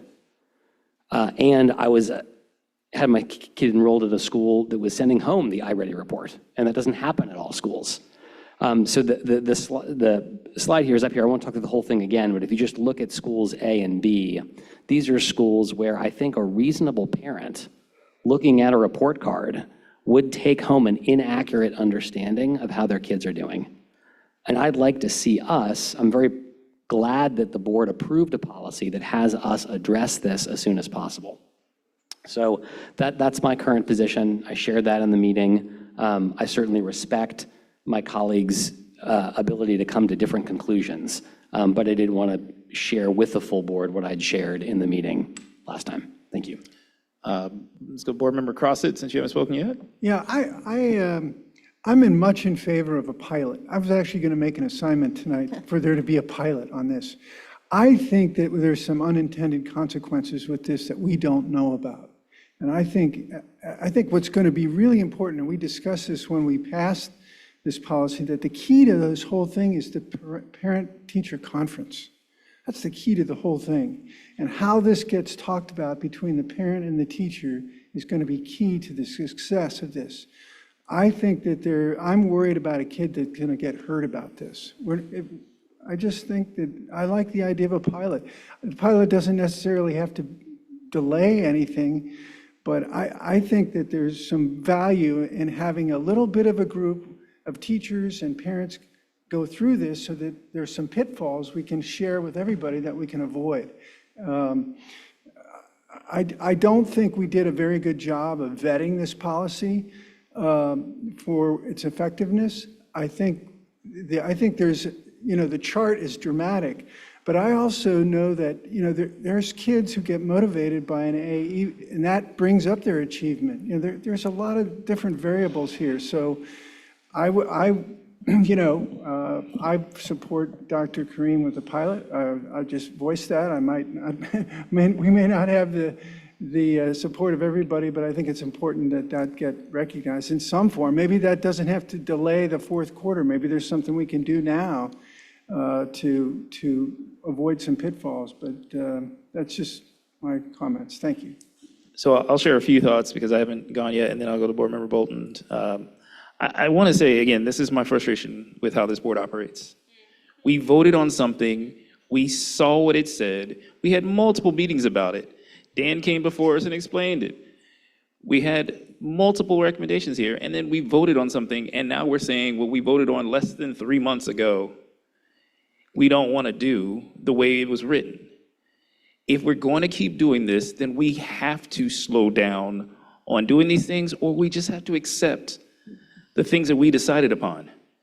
Because at the end of the day, to sit there and say that this is something that we didn't do the necessary steps and we didn't do, but we voted 6-1. Mm-hmm.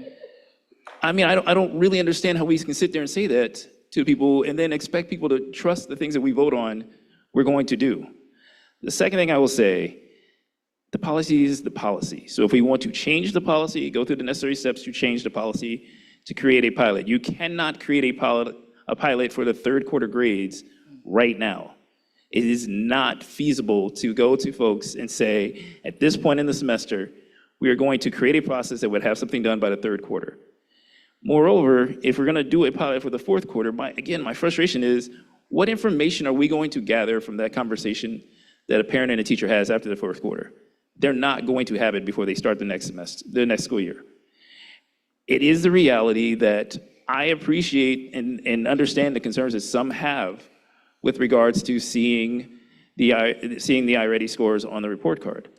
I also recognize and appreciate the fact that for so many of our families, if that A means their child is performing at a high level, that's great. If that A means that kid tried really hard and was really well behaved and did everything that they were asked to do in class with the assistance of others and everything else, but then when we send them to that next school and that next opportunity and they can't perform, whose fault is that? And I ask that question because I know of kids who have come through our schools who have been at the top of their class, and when they don't get into programs that they want to get into, they're told, well, but you were the smartest kid in this class.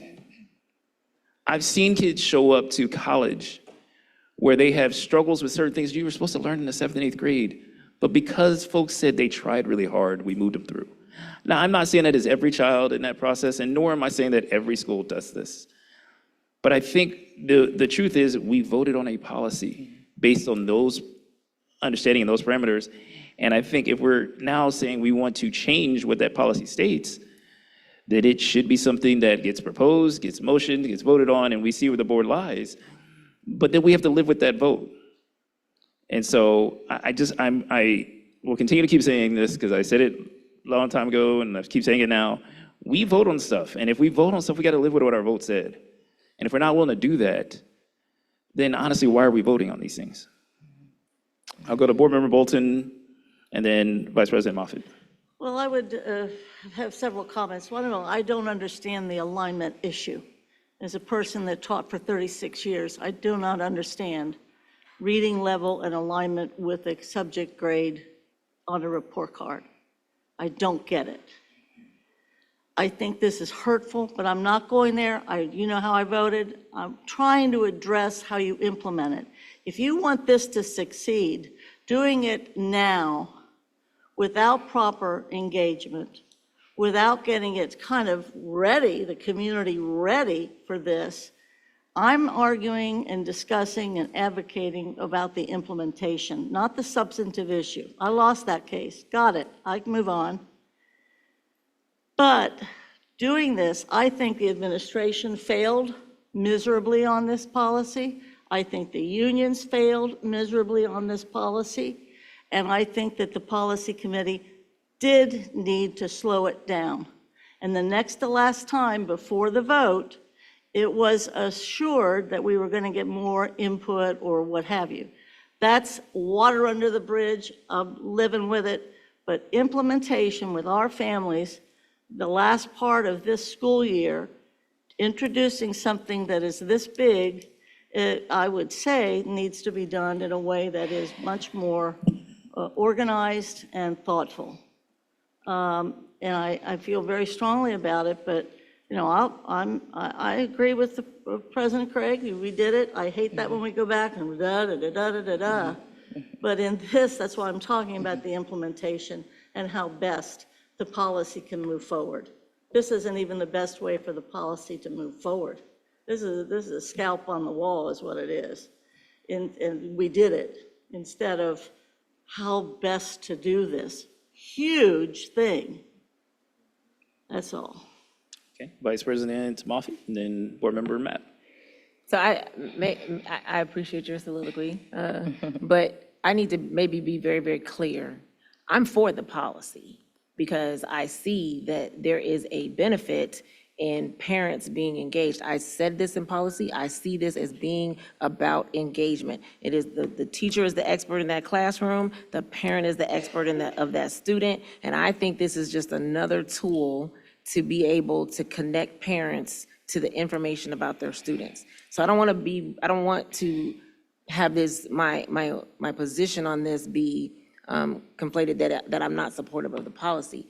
However, with any organization, when you make a policy and then it impacts people and they start to share with you what the perspective and what they feel and think that something is going to impact them, I think it's very responsible for us to listen to those concerns and then come back and ask for or add to or take away from what we've implemented. I'm not asking for that. What I'm asking for is, hey, and I thought that there was a pilot piece to it. I thought that that was kind of inferred, only to find in the policy meeting that if we were to make the pilot, that would cause a change. So that's the reason why I'm even bringing this up, because I think it should be the responsibility. I don't know how that needs to look. It doesn't have to be iReady, but I think there should be some connectivity. I don't think we should ask parents to print out something different. I also don't think that we should expect teachers to add to parent conferences. I think that it's a simple ask to put that information there, because we do have students who are receiving grades that are not representative on both sides of it. We've got students who are gifted and talented, and then they take a test for gifted and talented. They're gifted and talented, but they're getting C's and D's in classrooms. So this is not about accountability to me. This is about engagement. I also brought up today, and I'm going to share this, that I was asking about the mid-quarter piece, because it also says that under C, provides opportunities at mid-quarter for students to obtain information as to their progress. And we had a whole debacle about that, but parents are paying attention to the policies that we're passing. The community is paying attention. So I was just asking for more engagement and to provide, because since we're having real conversations, engagement seems to be a problem. Asking parents for their opinions, asking staff for their opinions, asking students for their opinions is a problem. So I was just saying, let's give the time and the space for the administration to do their due diligence and collect feedback, because we're getting it at the board meetings, we're getting it at the emails, and they can't seem to get it from people. So let's just take the time so that they can roll out something with fidelity and everybody will be happy. But as far as I'm concerned, if it's in the best interest of the board, I'm standing by it. But I think it's responsible for us to listen to the feedback of the community and pivot if we need to. I don't take that as a dig amongst my 6 other colleagues. I take it as being responsible. But we've heard feedback, and so I think that it's responsible for us to take that. But if it's about just doing something, I would rather us do something and then not have to change it later, not have to keep pivoting. There's a cost associated with all of that. Opting in, opting out, we've had all these different delayed conversations about it, but nothing has been presented to us that's going to happen from the administration right now, except for we're collecting some voices. So I'm fine with whatever. I support the policy. I want it to happen for parents and staff, but I'm not trying to delay anything. Board Member Mapp, and then Board Member Armbruster. So thank you, President Chair, President Craig, excuse me, for, it's late, for your response to addressing this and making sure that we are being accountable for the policies that we approve.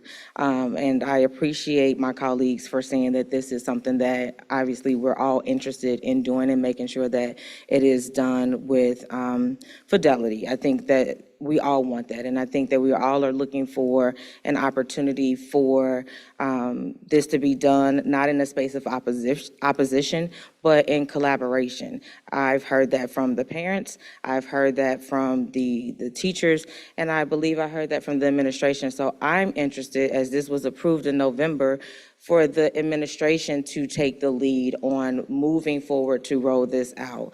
And we do know that there are unintended consequences. There was unintended consequences that we're living through with the growth plan. As you talked about, it's not yielding any growth, right? And so ultimately, we have to make sure that we are being accountable for how we show up. We can't have this level of hypocrisy that when there are certain initiatives that we want to move forward, where we champion it full speed ahead, and then there's other things that are moved forward and there's all this opposition. But I will say that I think that the unintended consequences that are occurring is every time we delay this, our students are suffering. Our students are suffering drastically because, as board member President Craig stated, we have students that get all the way until 8th grade to 10th grade, 12th grade, preparing to graduate from high school, and they are feeling as though they are not prepared. And parents are asking for that information. And so we had, for the growth plan, we had several people. We had a building full of people come to say that, hey, we wanted to slow this process down, and we failed to engage then. Right? I think that we can't pick and choose how we want to show up with how we move forward with the decisions that we make. I think that as a committee, we have done our due diligence to make sure that there was engagement. And I think that there's still opportunity for further engagement. But I do think that the policy needs to move forward as it's written, and it is incumbent upon the administration to make sure that it is rolled out. Again, November is when we approved it. We're still waiting on feedback and updates from administration on how it will be implemented. Okay, I've stayed silent because I said my piece in policy and I stand by what I said in policy. And but I need to defend the administration because I do believe my understanding from them was they were ready to roll this out utilizing iReady. And we as a board have asked them to stop that process and rethink it. I specifically asked them to stop and rethink using iReady. But like, I don't want you guys to think that they didn't come back with a plan since November. They did. We have asked them to reconsider that plan. So let's just be very frank on like, the administration is not delaying this process. We are. I am very blatantly delaying the process to get it right, to your point. So I want to give credit to the administration. They were ready, they had a plan, and we've asked them to reconsider it validly. So I just want to make that clear. And just for record, I want to apologize to General Counsel Hoying, who I said to stand up here when he had no conversation for him whatsoever. All right. Yes. Just to move us forward, like, because I want to get to the home, we have a process, we have committees. Our committee is going to look at anything that the board asks us to take up. Mr. Cross had something he wanted to send to the committee. If somebody has anything else they'd like to send to the committee, we will look at it, we'll talk about it, we'll have a vote, we'll bring back to the board what the committee votes on. But this is a democracy. We're going to disagree. We have processes for working through disagreements. I think we should use the processes we have, and I will honor those wherever those processes go. Okay. Probably not. I think where we lie, and I guess maybe the question goes to Board Member Crossett, if he wants to give an assignment to policy, specifically because, again, this would require a change in the policy as it's written to create a pilot. So if he wants to send that to policy, I believe our chair of policy has said that is something policy would take up as far as discussion. And so. Sure, thank you. Yeah, I did vote for it. I do support it. I'm concerned about the implementation, and if we could have a small pilot project to help us avoid some of the pitfalls that parent teachers might have in conversations, that would be great. And I don't know if we can do a pilot project and still not slow it down. That'd be great not to slow it down, but I'm more concerned about having some tools that we can give to teachers as when they have these conversations. So, I mean, there is a big difference between a grade, which is, an evaluation over time, and a test, which is a point in time. They really do measure different things, and that's a conversation that, is worth being able to address well if you're a teacher. How's that? Thank you. Okay. So again, the assignment on the floor is for it to go back to policy. Are there any objections to policy looking into whether or not a pilot program could be added as an amendment to what is this policy, 5421? All right, seeing no objections, policy chair's assignment to you and your teams. Great. All righty. Thank you. Let us move on to our next topic. Oh, did you? I think just a process question, because from my understanding, it went back to policy before. Was that just for the opt-out conversation? So now this is pertaining to considering a pilot. From the policy committee, I think it was kind of general rule, and correct me if I'm wrong, but in the event that the policy committee determines or decides that you all are no longer interested in considering a pilot, will it stay, will the recommendation be to basically keep it as is? It's based off you all's consensus, right, on how we move forward? We would, I think, invite conversation with the administration. Any board member could make a motion to recommend a different policy out of the committee. Whatever passes out of committee, we'd bring back to the full board. So it's hard to know exactly which way it would go, but we would follow that process. The past policy would stand unless amended by the full board. Yeah, and the reason why I was just asking is because I know, again, from the last policy meeting, you all made the determination that you all agreed that you were not interested in changing the policy, right? And so I got. This is around the opt-out? Yeah, about the opt-out. Well, I think where we left it, and this is a good point too, this is all in the committee report that was in the, that Phyllis prepared for everybody. So it's all information people have. I also, Mr. Craig, this is just making me wonder,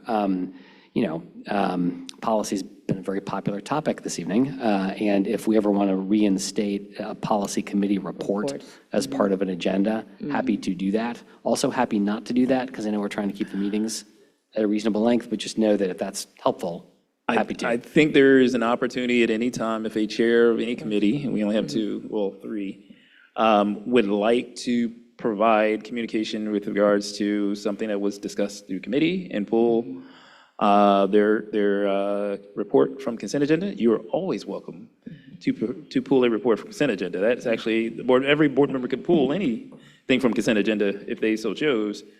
I would maybe suggest that we use that power and authority judiciously and sparingly, so that we do not get back to the days of the 10-minute report on what was done as part of the committee. Yeah, that sounds great. Thank you. And I'm not saying that I needed it pulled out. I was just saying, based off of what was discussed, I did watch the meeting, what was discussed as it pertained to the opt-out option. I know that you three were in consensus that you will move forward as is, with that not being an option to consider, and just bring that report back to the full board. Yeah, I would just add to that, the time to collect the information that we would need in order to do an opt-out is in the back-to-school packet at the beginning of the school year. There was no way, according to our administration, to offer that in the fourth quarter of this year. It may make great sense to include that in the back-to-school packet for next school year. There are many months between now and then, and so we have it in our queue to determine whether we want to recommend that back to the board for next fall. And I think this was all in the committee report that folks have access to. Thanks. So really quickly, because we do need to keep moving, and we are now already after 9 o'clock. So please, Vice President Moffitt, then Board Member Bolton, and then let's go on to the next topic. Well, I just want a point of clarification because I'm confused about the assignment. So I just want to clarify, what are we asking the administration to do? The assignment is not to the administration, it's to the policy committee. In a pilot, what are we asking? I'm confused. So the assignment, as I understand it from Mr. Crossett, and tell me if I have it, is it okay if I? Well, let me just say this actually first. The assignment is for policy to review a policy change to allow for a pilot program. Correct. What policy can then discuss is with the committee, with the administration, how that would happen, if that's feasible, a number of other things related to that. There is no limitations or parameters around what policy can have a discussion around with the superintendent and the administration. But I think the idea was that it would go back to policy as to whether or not to amend the policy to provide a pilot program for this year. Yes, thank you. I'm just, I guess I'm under still discussion. We talked about this already. And so that's why I'm asking for further clarification, because we already discussed this at length. So this feels like a delay. And my question is the policy as written active until we amend it, to your point? So the expectation is that the work that the deputy and her team and the superintendent are doing is continuing until such time that we amend this. So we should be getting, according to the policy, it says under here C, provides opportunity at mid-quarter for students to obtain information as to their progress towards standards. There are things in here that should be happening for the third and the fourth quarter. And until we decide to change those in the policy, the expectation should be that those things continue. Is that right? Am I understanding that right? So the way the policy is written, the preceding paragraphs above it start in the 26-27 school year, though for the 25-26 school year, the district will send home information on the report cards at least once. So the other factors are all part of the 26-27 school year. Again, there's an opportunity to, if we want to clarify that language, whatever is as part of the discussion in policy, I think that's an adequate place to do it, an appropriate place to do it. But as it's written now, the rollout for this year is the adding it to the fourth quarter. The rollout for next year is the full entirety of the rest of that policy. Okay, so I'm a little confused because it says the preceding two paragraphs are for the 26-27. for 25, 26, they have to send it home at least once. And so the two paragraphs do not include what I just read to you. Those are two separate paragraphs. So the expectation then, until it changes, is that at one time this year, whether it be midterm or final, something will be sent until it changes. I just want to understand. It would be, yes, so that this year would be something sent at the fourth quarter or whatever the administration decided. I think what they've told the policy was it would be the fourth quarter report card. Okay. I think all the stuff above with regards to developing procedures for grading employees is something that they're supposed to develop and present to the board for then us to approve or us to review or whatever the case may be. Board Member Lindy. I think it's even simpler than that, and just to make this much less complicated for people. The paragraph that you're referencing, Dr. Moffett, predates any revisions that happened in November. So what you're reading is our long-standing approach to grading in CPS. Okay. So that section C has been there. It is not new. I would imagine that teachers are doing this, have done this, and it is in no way a new process or new request whatsoever. Okay. The only thing that was added in November from the board was the part that starts the board's purpose is to increase families' data literacy and following. So I think this should take work off of people's plates, not add it. We're excited to receive this in policy. I think much of this was already teed up for our discussion this month. We invite everyone to join. We'll keep the party going. I just was trying to clarify what was the expectation. Thank you.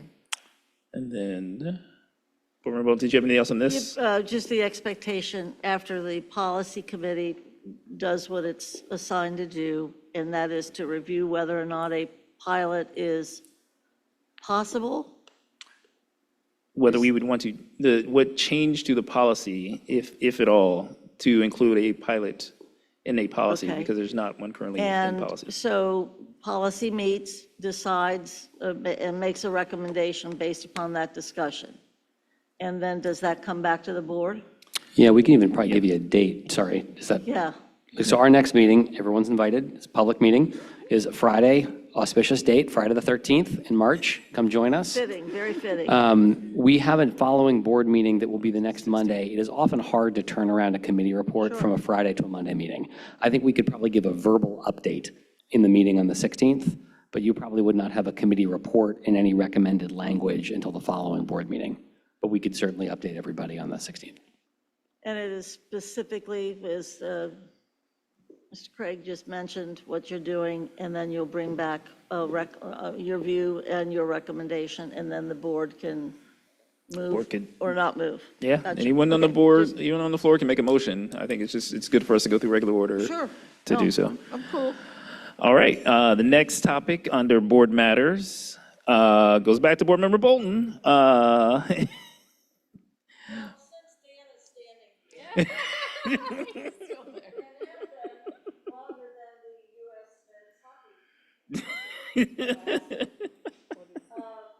It's about my interest in having at least a continuing discussion regarding the model policy regarding general counsel. And I think some of that certainly should be a discussion in executive session, but I did want to have some sort of conversation as to where we might be on how we feel about that and the proposal of from the model policy where you have kind of, in part, two distinct councils. One that necessarily is general counsel for reporting to the superintendent, and one is a board counsel, if you will. And I think the public needs to understand that our general counsel, first of all, most school districts in the state of Ohio don't have in-house counsel. Virtually every one of the other school districts in this state pay for outside counsel as needed. We have general counsel and an assistant general counsel, and we're very fortunate. It's because of our size, and it's been the tradition. And we have also, we spend money and time for outside counsel as needed in expertise, or if there is a dispute as a result of something a school board member has done or not done, or if there is a conflict between the superintendent and the board, or what have you. in our system, this is a very difficult role over the time that I've been on the board, and I think it precedes that, is that general counsel is general counsel for the district.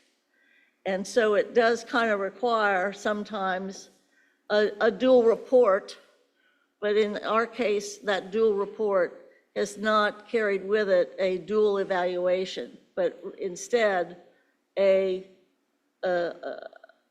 dual responsibility. The district, totally, the board, yes, and the superintendent especially, doing the kind of stuff that my understanding that Dan likes the best, which is the day in, day out, making the district legal and work, which is appreciated. So I think the community needs to have some understanding of what we do as we continue this discussion. And it was me, I think, back in the retreat early on that said, if we're going to be doing such emphasis on evaluations of our direct reports, be it the internal auditor or be it general counsel or superintendent or treasurer, we needed to have one for general counsel. So I'm all into this discussion, but I think it's an important enough discussion that some of it needs to be public rather than all in executive session. And I think it got assigned to the policy committee to look into, because Finance Committee took care of the treasurer's evaluation. The whole board has been taking care of the superintendent's. And I think we also had some responsibility to have the audit committee take care of internal audit chief. So I think we're in a good place to talk about this and emphasize it and indeed get all of our direct reports with the appropriate accountability and understanding of the roles, and make sure the public has some concept of what we do and how we work. Before I go to the board members, I just want to have General Counsel, since it made you stand this whole time, just explain really quickly what's the model policy, or the model policy is, and then I will actually go to Chair of the Policy Committee. Point of order, just on the process here for a second. So this is currently assigned to policy. We're talking about it in policy. There is no recommendation yet from Policy Committee. I just want to share that. So there is a model policy here. We haven't endorsed anything. We haven't suggested anything. We're still soliciting additional model policies. And this feels a little process abnormal because there is no recommendation yet. And we are trying very hard to do our job. And we would like to be able to continue to do that. I don't deny that. I'm just, again, the topic is submitted, and each board member has a right to bring topics to the floor. So again, I think if you can just give us just a really brief synopsis of what the actual document is, because I think it also, again, to what Chair Lindy just said, this is not the recommendation from the committee at this point. This is just merely a document that was reviewed as part of the discussion around what potentially could be a future policy. And it was referenced in a past board meeting as well. So I just want to. Yeah, the model policy that the policy committee's been looking at it essentially separates some of the functions of the Office of Legal Counsel to the sort of day-to-day operation of the district that reports primarily to the superintendent, with some of the board functions that at least this policy would recommend separating out to a board council. And I think, again, to Board Member Lindy's point, the policy committee is reviewing. And so I would assume Board Member Lindy would be happy to welcome any additional model policies that people might want to submit to the committee. On the agenda for the 13th, I would just remind everybody that our committee meetings are open to the public. Every board member is welcome to join. Board Member Mapp joined online last time. I have some things I'd like to share about hearing of the public tonight on this topic. And is this the appropriate time to do that? Great. I just wanted to say, I think there were some allegations made about school board partners that I felt were inaccurate, and I wanted to update the record for a moment. To my knowledge, there have been 4 members of our board who have been school board partner members. They include Ms. Mapp, myself, Dr. Moffitt, and Ms. Weinberg. There may also be others that I don't know of. The program is free to board members. The program is also explicitly agnostic on political issues like charters. You will find hundreds of board members that are a part of that organization. Some are pro, some are neutral, some are highly critical. I would also say that this is the fourth or fifth time, I think, in a public meeting I have said we would love to see other model policies. This is literally the only one that I have received. So if OSBA or Council of Great City Schools or some other organization has an approach to a policy about general counsel evaluation, we would love to see it. We would love to look at it. I think more ideas are better. I also wanted to state for the record that they're not getting paid by Cincinnati Public Schools. The consultants that joined offered that the time to answer questions about their model policy in an uncompensated fashion. I'm not sure I agree with everything that is in this model policy, and as a committee, we're still working our way through it. And so I just wanted to say one last time that everybody's invited. We would like to consider all ideas. Nobody's getting paid for this. And I think if we work our process the way our process is intended, we'll come back with a solid recommendation. And Board Member Board Member Matt. It's too late at night. I really think you, in a very concise manner, Board Member Lindy spoke about the process in working to identify how we navigate this, topic as a board and how you all are working through it in committee. And I was briefly a part of that process, and there were a number of things that, obviously I think we recognize could be maybe beneficial, and also some levels of concern or challenge. But I do want to just echo the sentiments that you shared about school board partners. I'm proud to say that I have been a part of the cohort and still actively engage in school board partners and champion the work that they do and the level of equity that they provide to all of its members and potential members to make sure that there's advocacy for all of our students and that we are able to do our work with a level of excellence, as well as a level of accountability and transparency and advocacy as we serve in these spaces. So it is unfortunate to hear the disparaging comments about an organization that is really trying to cultivate great leaders as we show up in a space of service. So just wanted to be able to share that. And again, I champion the work that School Board Partners is doing and how they have supported me in my development as a board member. Any other comments in regards to this specific topic? I'll go Vice President Moffitt and then, Board Member Bolton and then Vice President. Yeah, in reference to something that Mr. Lindy mentioned, in fairness to the chair, he was very clear when we put this on the agenda that he did not want the board to get ahead of the policy committee's work. But I do want to remind ourselves that we even figured out where the decimal point should be on the superintendent's evaluation at great length. So sometimes this does go to full board work, and this general counsel piece had been mentioned in a previous board meeting to the public. So I feel comfortable in doing that, mentioning it and getting it out there, and happy to send it back, obviously, to policy, where we had put it last October, if I recall, at our retreat, and have started to hear about it now. I just want to make sure that we are not trying to circumvent the policy committee, but also moving at a speed that is useful. And hopefully, it might be that we take no action at all, because very frankly, something seems to be working. So there you go. Thank you. Vice President Moffitt. So I do agree with you, Board Member Bolton, that I think sometimes intermittently it's great to have the full board weigh in so that it's informing some of the movement of the committees.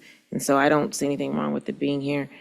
I will say that, as I've shared with General Counsel, the entire department, that my interest in wanting to have clarity around this particular evaluation reporting is to help protect general counsel, not to usurp any evaluation from the administration to you. Just happens to be you, Dan, but general counsel in general. I think that through my time here, we have found ourselves in a position where general counsel, I feel like, was weaponized in that position, and it became adversarial, and I want to prevent that from ever happening again and give the general counsel department the ability to have the opportunity to do their job, which is to protect the district and not be placed one side versus the other. This particular policy, when we discussed it, for those that looked at the meeting, there were a variety of differences between what school board partners offered here and what we currently exist in. I love school board partners. It has gotten me through that participation in that organization has gotten me to be a better board member here. To have such negativity thrown there, I feel is demonstrative of an adversarial relationship that we just don't need at this moment in our education of students. We need to be working together. School board partners is all about supporting school board members as they advocate for students and equitable education across the nation. Regardless of what the culture of your district is, these are real people sitting in these seats dealing with real challenges for education at varying levels, and I have been supported by that. So I really do hope that we can kind of get rid of some of that negativity. The call has been placed multiple times for policies, but and there were some things about this I liked, some things about this that I didn't. But I just want to make it very clear publicly that my advocacy for working on the evaluation for general counsel is only to provide protection for that particular position in being able to truly advocate for the district in totality and not be weaponized. All right. Are there any other assignments for this evening? Okay. Yes.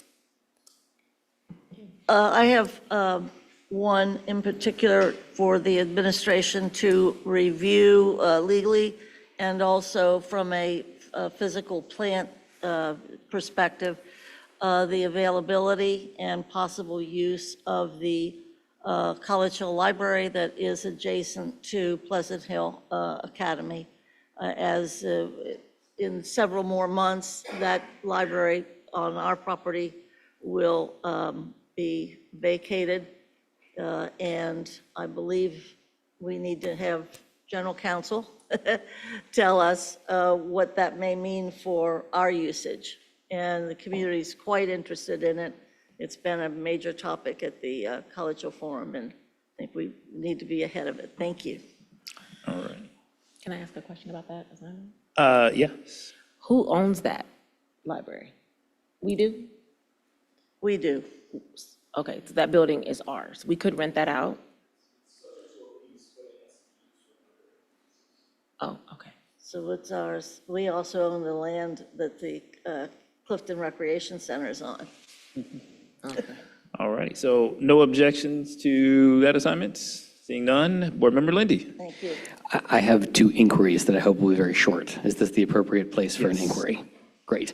Two, very short, I hope. One, I received a very helpful data request from the HR team about staffing vacancies. Everybody's received a copy of it. So if you want to look at what they share with me, you have it already. But we do have some significant staffing shortages in some subject areas. I would note special education was one of the biggest ones that jumped out. I learned, I should have known this, I did not know this, that in the collective bargaining agreement, we can offer a $3,000 incentive for positions that are hard to staff. I wanted to inquire if we could get an update at some future meeting about whether we might do that for some of these special education positions we have not been able to fill. It doesn't have to be limited to special education. That was the one that most jumped out to me. You all have the data. You may see something else. That's inquiry one. Inquiry two, I think we received an update from the superintendent about the strategic planning process. I wasn't sure if there had been any public announcement about, we had a long discussion about this at the first meeting of the year. We don't need a long presentation, but is there a short update that the superintendent could offer? There is a meeting scheduled for 2:00 Friday that will include administration, virtually President Craig. This is a virtual meeting, Rice and Bellwether.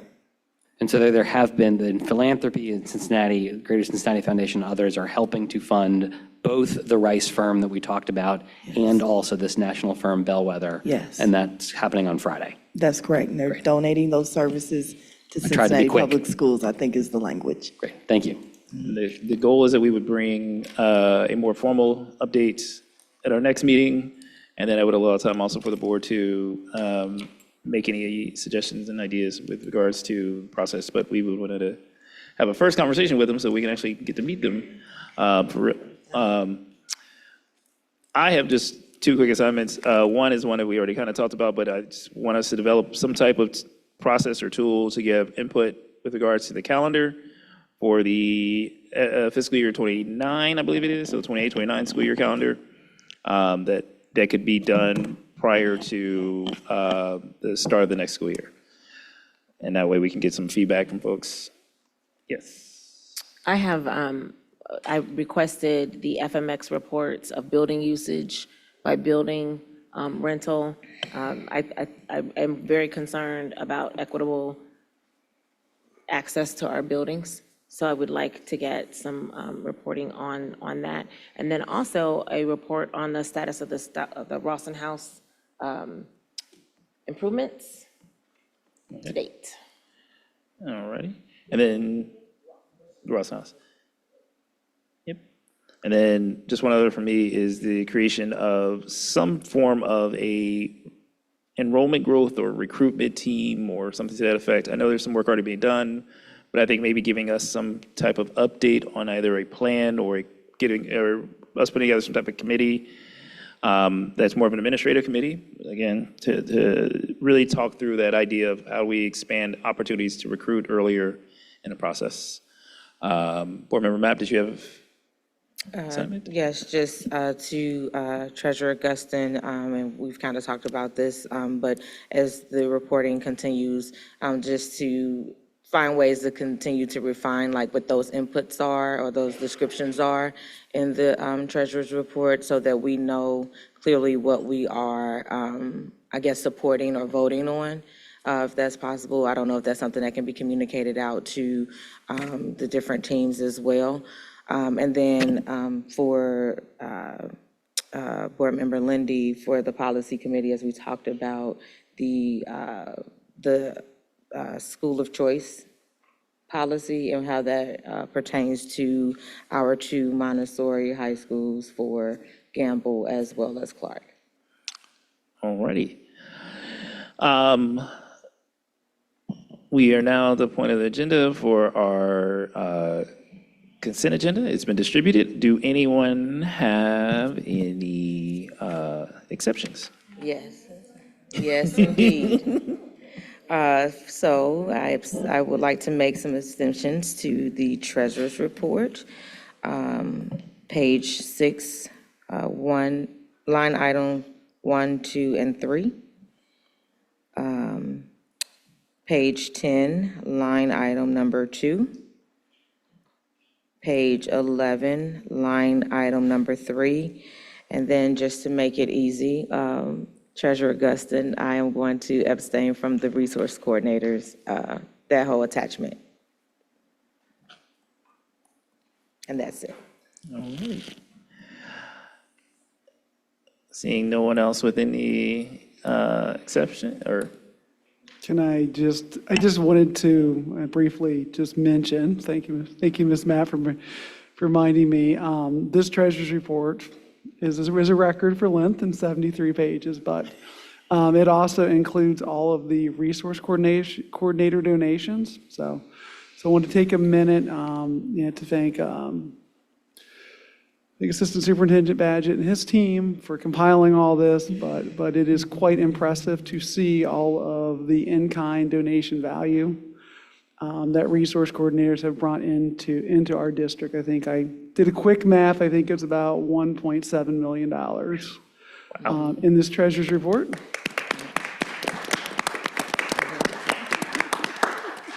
So we will continue to do this on a quarterly basis. So hopefully won't be as big next time, but expect it to be every It'll be quarter. bigger, either way, we'll take it. And if I could just say to that, I do appreciate receiving that information and that running list of like how our schools are being supported. And I think it helps us to lean in even further, right, to see where we can try to provide additional resources for our different schools. So thank you. Superintendent? Yes, sir. I think I need to make an adjustment. Mike is going to help me with how to do that. In Section G, in the superintendent's recommendations, there may be a dollar amount. I believe there is a dollar amount that is not accurate, and it calls for coverage of a teacher $49.62 per hour, and it actually should be $40.71 per hour. Okay, so when we go to do the actual vote on the consent agenda, we'll have that include the amended, yes, it's amended on the superintendent's report. Are there any other exceptions with regards to the consent agenda? No, we can come back to it. Okay, can I get a motion for the consent agenda with the, there we go. Is there a second? Second. Man, this is great. Give it to either one of them, Mike. It doesn't matter at this point. Treasurer Guston, can you call a vote? Ms. Armbruster. Yes. Ms. Bolton. Yes. Mr. Crossett. Yes. Mr. Lindy. Yes. Ms. Mapp. Yes. Vice President Moffett. Yes. President Craig. Yes. Vice President, you had one more assignment you want to give out? Yeah, I just had a little bit more, I wanted a little bit more clarification around the LSDMCs, the 98% active, but I'll put this in formal writing, but I do have some questions about that particular presentation that we received last week. All right, I see no objection. The chair will now entertain a motion for adjournment.